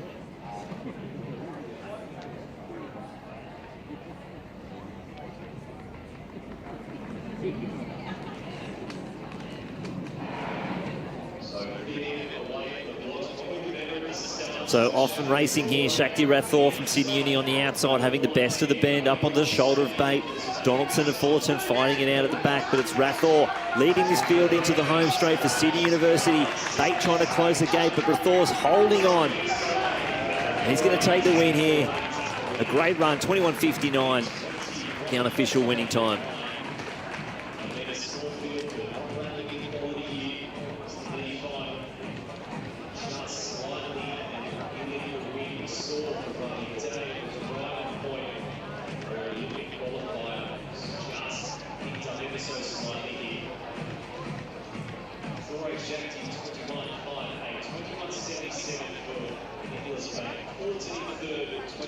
It's unbelievable. I'm still 22.77. Now, I'm in a little bit of shock. I'm sure Riley's feeling pretty excited. She's down trackside with Tamsin. Yes, shocked, but I think I'm also here with the happiest lady on the planet, Riley Day, an Olympic qualifier. Well done. Oh my gosh, I cannot believe it. I knew that I was running fast and I just needed some good conditions. And I have a perfect 2.0 and I couldn't be any more happy. You executed that race just wonderfully. That start, was that something that you and your coach Paul Pierce had worked on? We work on every part of the race, and that's the part where I really need to get right to set up the rest of my race. And he said that I nailed it just then. So the rest of it just came from there, and I just needed to get to the line. So 22.79, and I was like, please don't round up. So, and it didn't. Rounded down, 22.77. You are the owner of a fresh, shiny new personal best. Has it been a tough journey, Riley? Like, you burst onto the scene as such a youngster, and people have like wanted a piece of you since then. Since 2018, we've expected so much from you, but it's taken a little while for you to step back up and produce those goods. Ever since 2018, I've been struggling with some injuries, and I've just worked to get that right. That was a great jump by Metre Kennedy over there, 4.77. She is in fantastic shape, just like you, Riley. Sorry, keep going. I forgot the question. You've forgotten because you're in such a height, Nina. You've just confused Riley. Riley, you've got great support network. We were talking about how the pressure has been on your shoulders from such a young age. Yeah, and I've had a lot of injuries, as I've been saying, and there has been some pressure on me, saying that I've had my day, and all I want to do is prove them wrong and run for myself, and I have. Well, there's the headline. Riley Day has not had her day yet. Riley, your mum and dad are here, your coach Paul Pierce. It must have been extra special to have them in the crowd this evening. Of course, I couldn't have done it without any of them. So thankful for everything that they've done, because they just put the world on their shoulders for me just to have an easy walk in the park. And at the end of the day, it makes it all worth it. Well, ladies and gentlemen, Riley Day, Olympic qualifier and winner of that ladies 200 metres. Well done, Riley.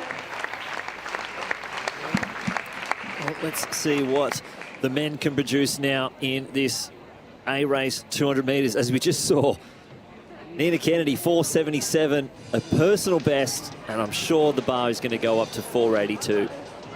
Would be a new Australian record. And here's the start list for the men's 200 metres. Jordan Sarmento, Joshua Azzopardi, the New South Wales champ, Michael Rominen, Alex Hartman, the 5-time in a row Australian champion, Will Roberts, Mitchell O'Neill, and Will Johns. So there it is, 4.82 confirmed. A clearance of that would be a new Australian record, surpassing the performance of Alana Boyd. So no Will Johns out there. Let's see what Hartman can produce here in some pretty good conditions, as we've seen for sprinting. It's like a nice classic nor'easter coming out over the bend, down the home straight. Fingers crossed it stays that beautiful 2.0.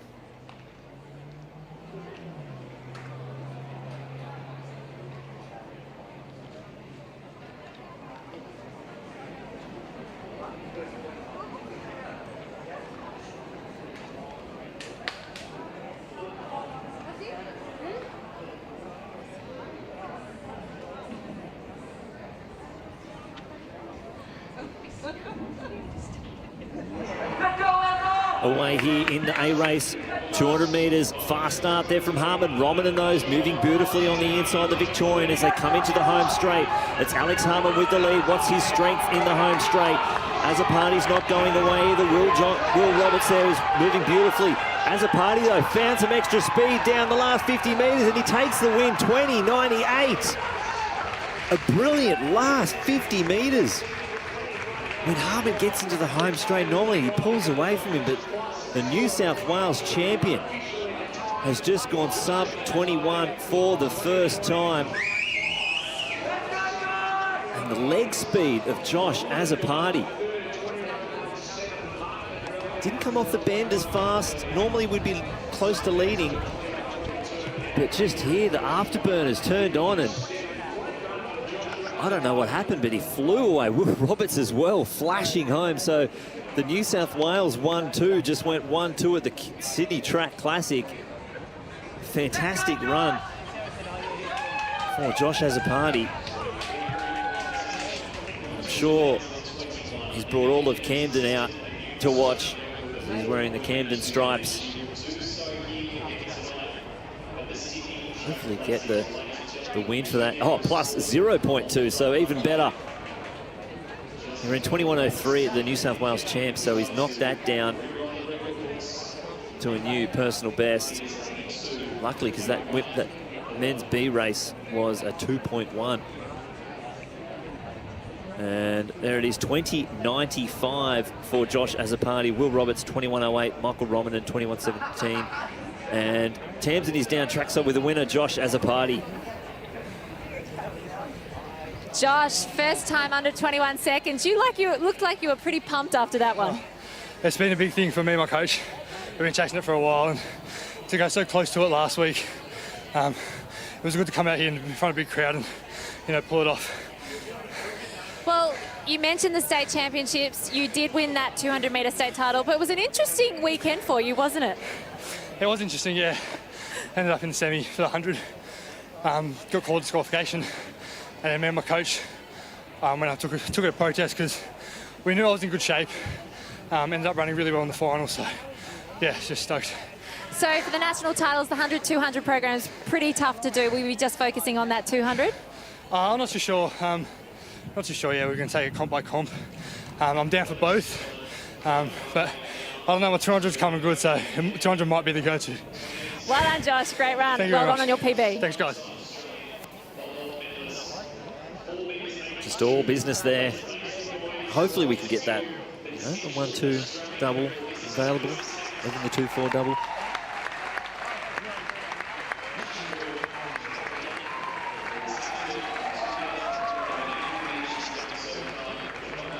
So we're thinking the men's 5,000 metres is about to get underway, but Nita Kennedy's about to attempt an Australian record in the pole vault. So we'll see what the starters do here.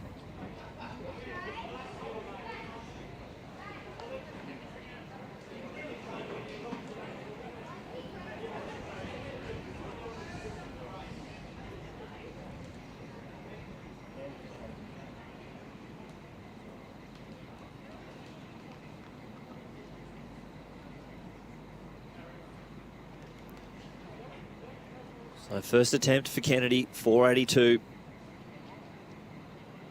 She's already added 2 centimetres to her best with the 477 first attempt clearance. So hasn't had many jumps tonight, so still fresh.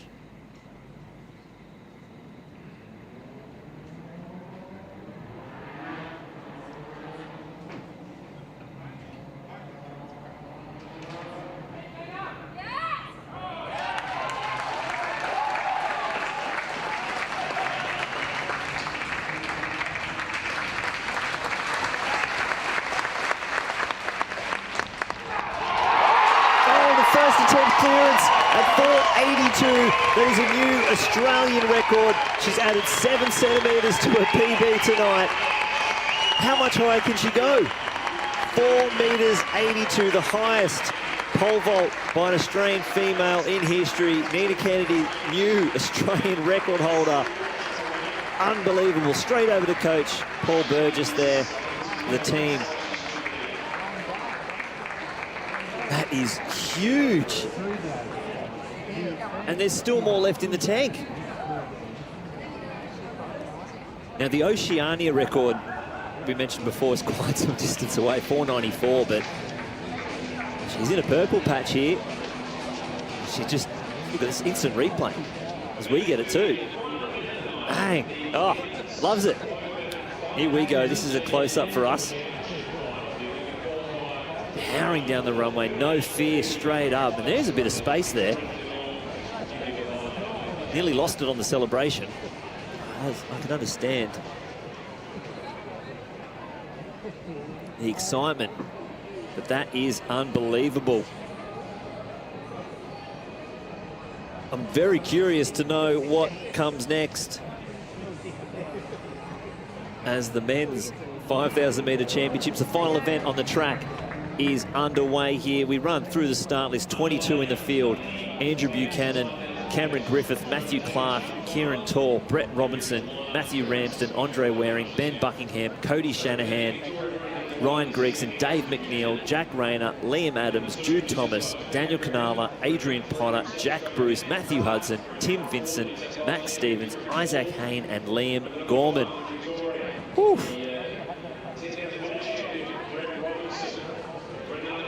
We got through that. Liam Gorman taking the pace there out in front. Now, Nina's been part of the live stream back in 2015 when she jumped 4:59 to close the show. I think we worked out it was the highest junior pole vault outdoors. It was like an outdoors junior record. There's some indoors higher. There was some technicalities there, but a huge way to finish the program 6 years ago. And she's back and still vaulting and killing it. So Gregson sitting in second at the front of the pack there. Jack Rayner just behind him. And Tim Vincent from Queensland. He's second at the Queensland champs. He went down and won the Victorian champs. Sitting right at the front of the pack is Gorman taking the pace there. Dave McNeil sitting just behind Vincent. There's Ramsden and Brett Robinson make some moves around. Cameron Griffith, an Arkansas athlete, his teammate from the Arkansas days. Jack Bruce just sitting back in the red shorts there, and Jude Thomas, the junior.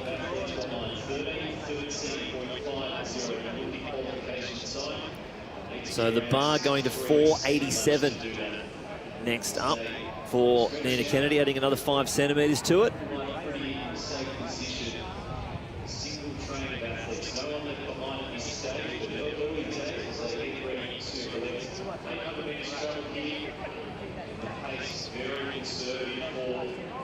Let's see just how fast these boys can go tonight.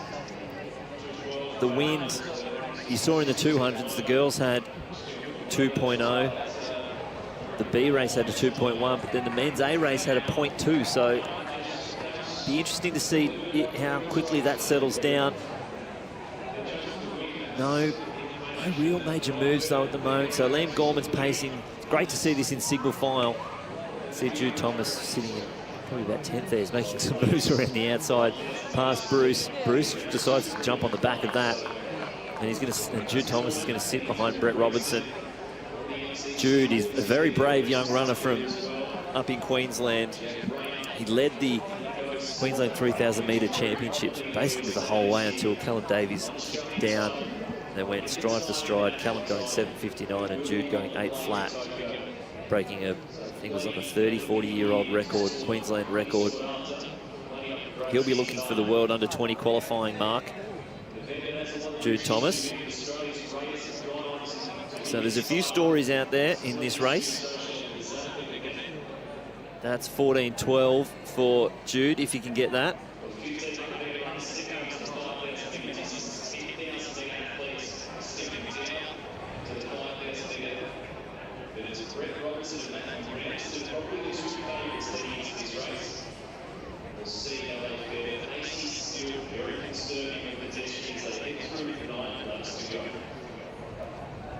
So they're still chugging along comfortably.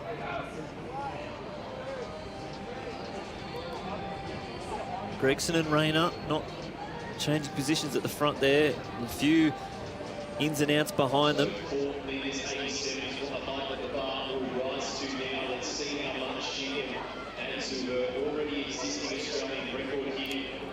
But Gorman taking them comfortably through. Then Gregson, Rayner, Ramsden, Robinson. Back to McNeil, Tristan Vincent.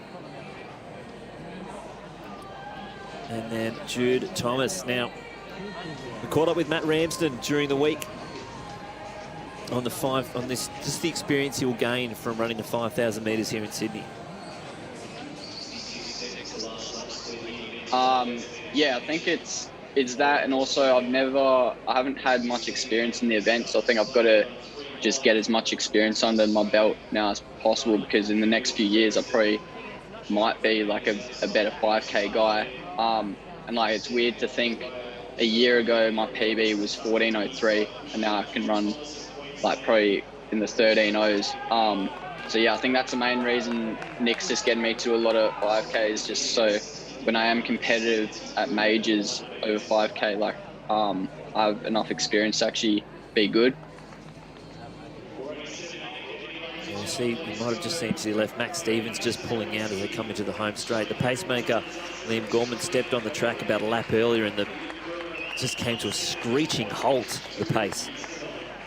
Jude Thomas has found his way right to the front. Now Jack Rain has decided to stretch them back out again, so there's another move. Dave McNeil sitting in second place, looking like he's going to go up and around Rain up, and he does. So it's McNeil now taking the lead and stretching them back out again. As we cut back to the pole vault, Nina Kennedy, 487. She's already gone up to 482, taken that 7 centimetres onto a PB. Can she add 12 and extend that Australian record? As you can see, the field really string out now. As McNeil wasn't happy with that slow pace, probably wouldn't have the biggest kicks out of these guys, so he's probably trying to burn that speed off them early. As Nina Kennedy asks for your crowd's assistant, clap at home if you can. I'll have a clap. I'm 1,000 kilometres away, but I've got a pretty loud clap. Probably one of the loudest clappers I know, so hopefully this will help her get over to 487.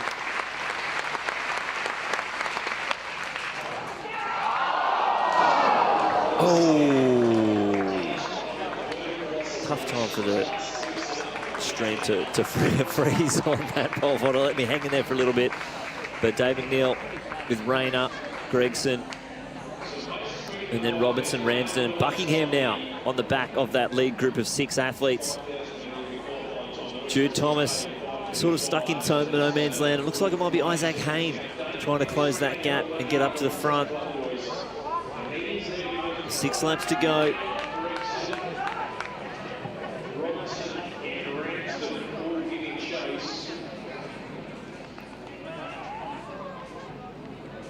And they've closed that gap. Athletes jumping on the back of Jude Thomas. Hopefully he'll have something to work with as he's stuck in the middle there. And Jack Bruce has also stepped off the track, losing a few athletes out there. So that is Andy Buchanan, who made the move up and around to get on the back of the chase pack.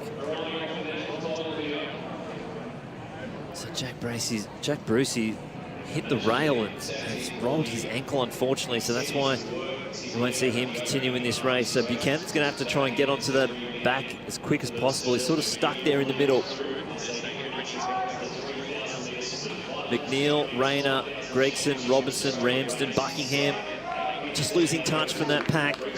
Then Buchanan, a big gap back to Jude Thomas, the junior athlete leading that. Probably now the 3rd pack as Buckingham slips off the back of Ramsden.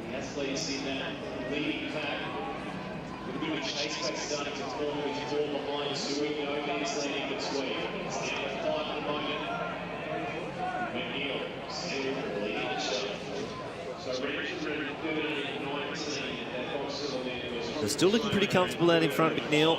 There's Buckingham, Buchanan, then Thomas, Andre Waring, Liam Adams. They definitely look a lot closer than that when they run front onto the camera, but as it pans out, you can see this group of 5, sorry, looking comfortable as they come into the home straight again. Tamsin, what is it like down there with this awesome pole vault going on inside, and then these 5,000 metre championships going on? Yeah, Lynchy, I can tell you that the conditions down here, the wind seems to have dropped just a little bit, and it's still quite warm, so it's quite good for 5,000 metre running. We saw when the women ran it, they said it was still quite blustery, but it definitely has dropped a little bit. But the atmosphere down here with Nina Kennedy breaking that Australian record is just fantastic, and I'm sure that will have transferred across to the lads out there running around, because it is a really great athletics meet out here. As we see, the 5 in the front are all part of the same training squad in MTC. We spoke to Collis Birmingham earlier, and I'm sure he will take some of the credit for the way the guys are running. And I know that Matt Ramsden had told us that it's every man for himself out there. They all do want that national title pretty desperately, and it's great to see Dave McNeil pushing that pace, because we do know that he doesn't perhaps have the kick of the other athletes that are up there in the lead, but he's very brave, Dave, and I love watching him race, and it's going to be a ding-dong battle towards the end, Lynchy.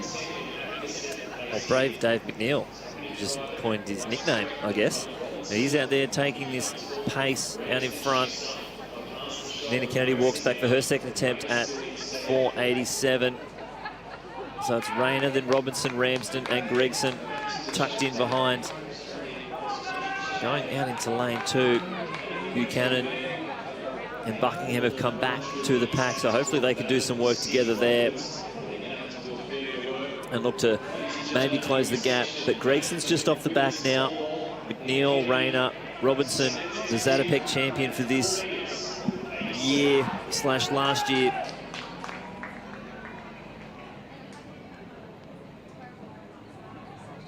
Gregson just falling off the pace there, so we might be left with 4 when we come around again down the home straight. Hopefully he can get back on top.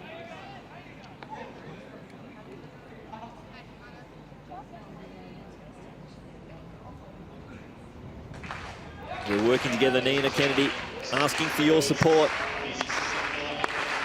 Box-in-box picture here. Fantastic effort from our awesome live stream team. 2 laps to go. 4 in the front of the pack. Nina Kennedy on the runway, 4:87. Can she change the Australian record again? Break it twice in one night.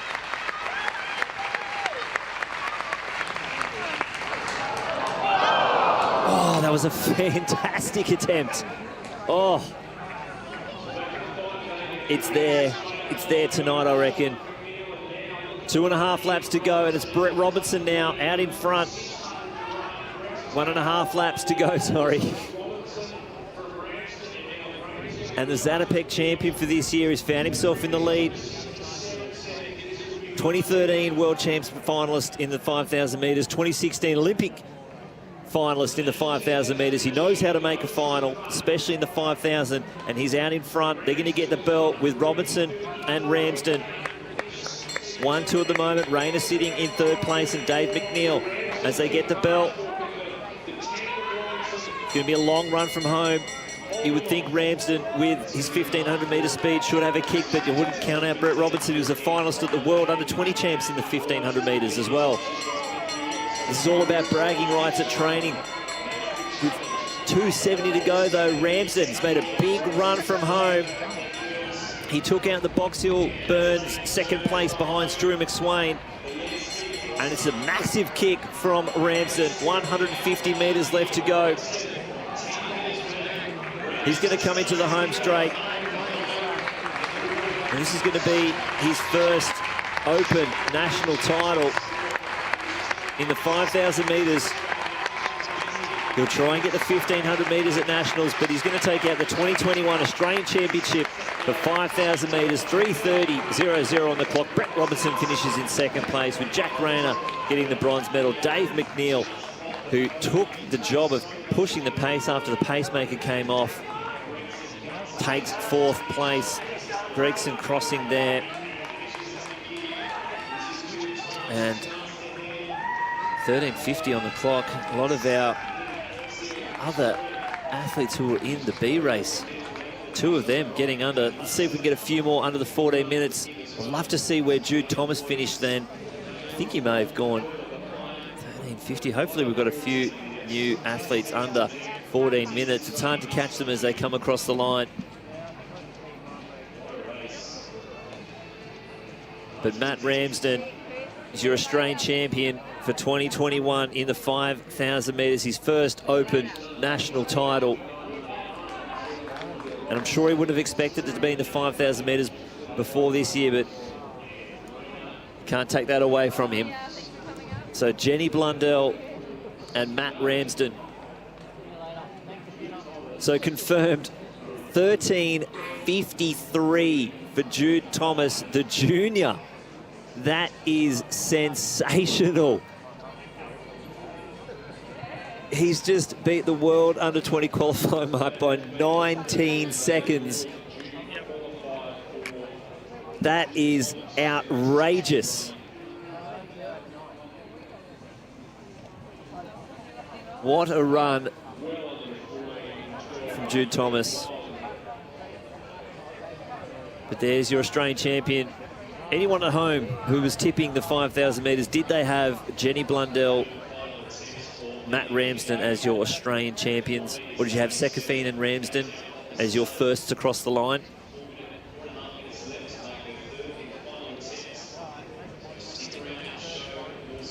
So the track program has finished for the 2021 Sydney Track Classic. We have one more or possibly 4 more attempts in the pole vault, depending on how this goes. So the first 12 athletes all going sub.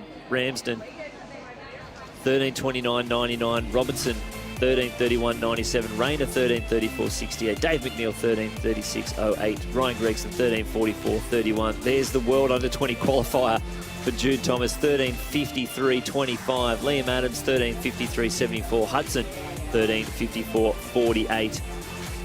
Back over the page, Buchanan 13:56.17, Kieran Tall 13:57.26, Matthew Clark 13:57.40, Adrian Potter 13:57.44.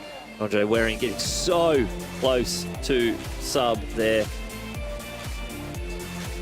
Unfortunately lost a few athletes there. Bruce, Griffith and Stevens having to pull out. Liam Gorman was the pacemaker for that race. Banana Kennedy on the runway. 4:87 on the bar. She's already set the Australian record, 4:82. Her last attempt at 4:87 was so damn close, and this would improve the Australian record before tonight by 6 centimetres, and her PB, which she's already added 7 would increase her PB by 12 centimetres tonight. And when Nina asks for the crowd support, I hope everyone listening at home stands up and claps in rhythm. If we can try and get the whole country in rhythm, let's get her over 4:87.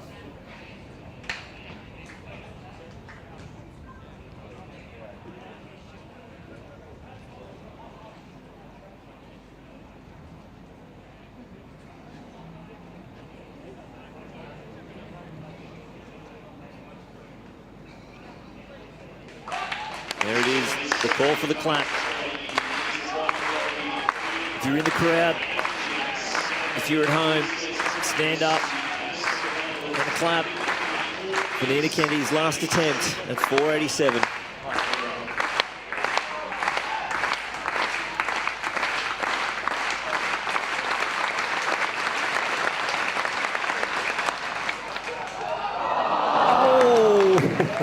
Oh, that was a wild attempt, but a big applause to the crowd and to Nina Kennedy.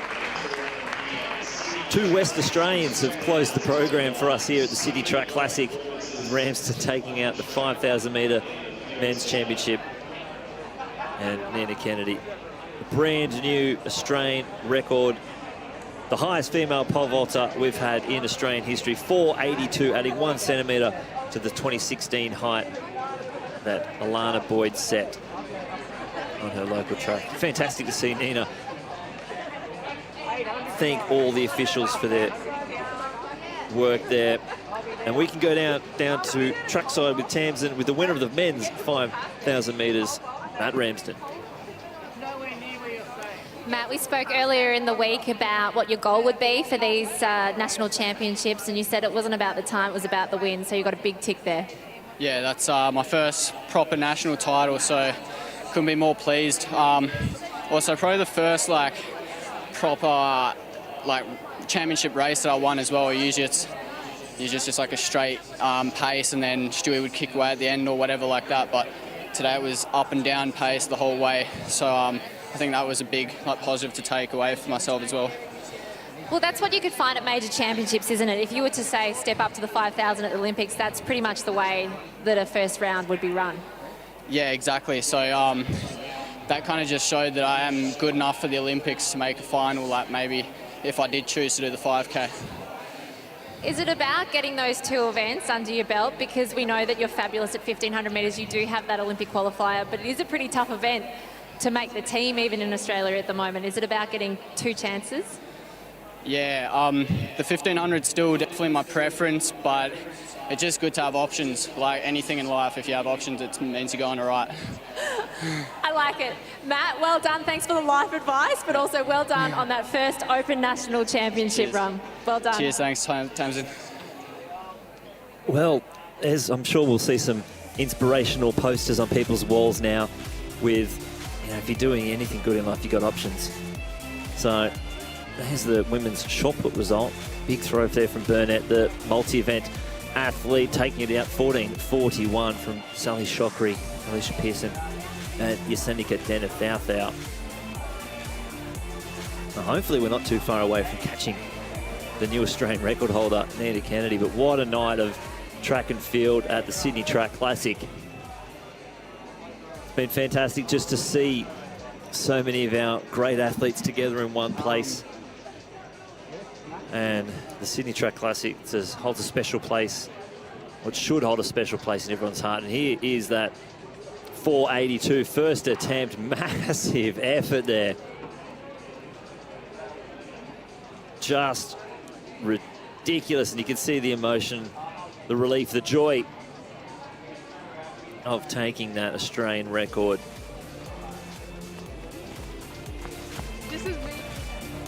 There's the results that we had from the men's discus throw. Mitch Cooper taking it out in 57.05.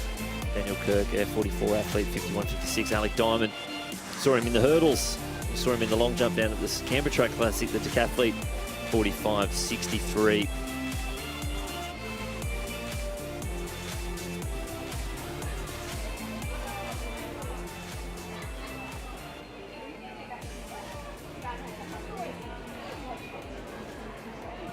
So, fantastic night of track and field. We can't go past, obviously, the Australian record just then from Nina Kennedy.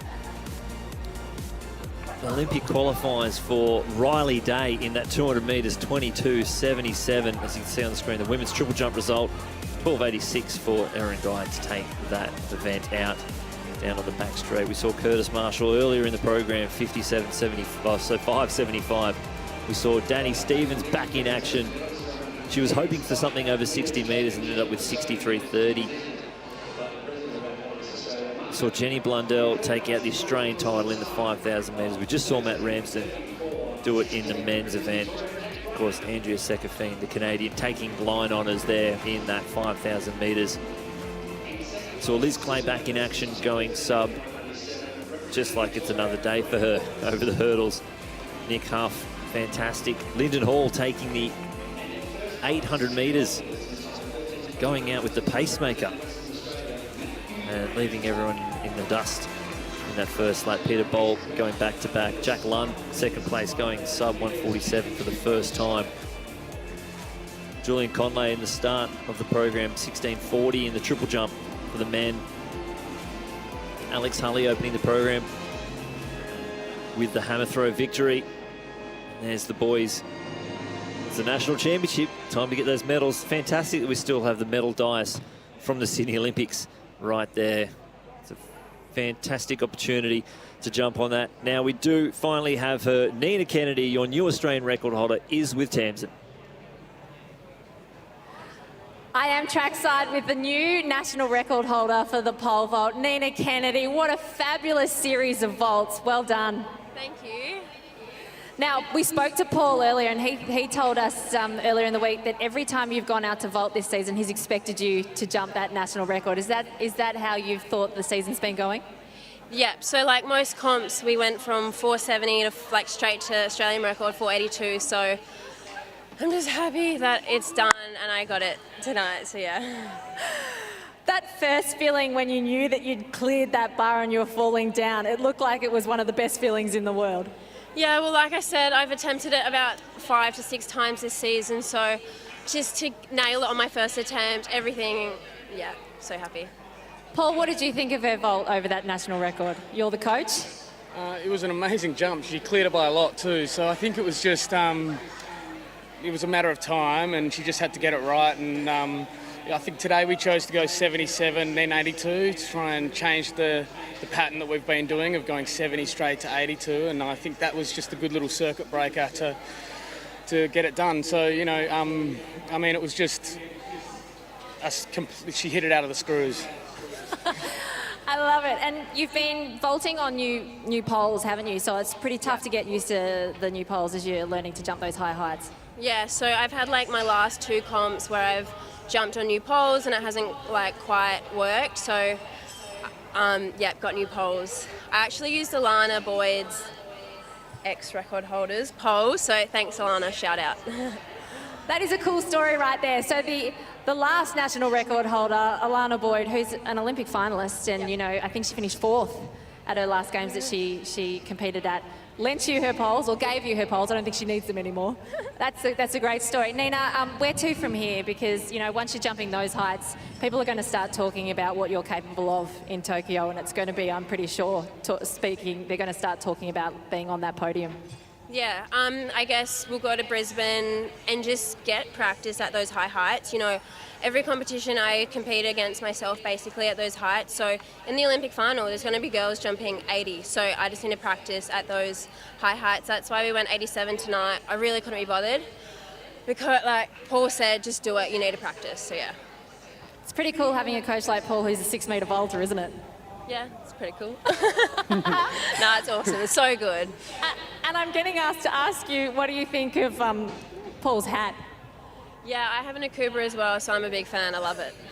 Well, we're rapt that they let you WA athletes out of the state and over here on the East Coast. Well done, Nina Kennedy. Ladies and gentlemen, the new national record holder. Well done.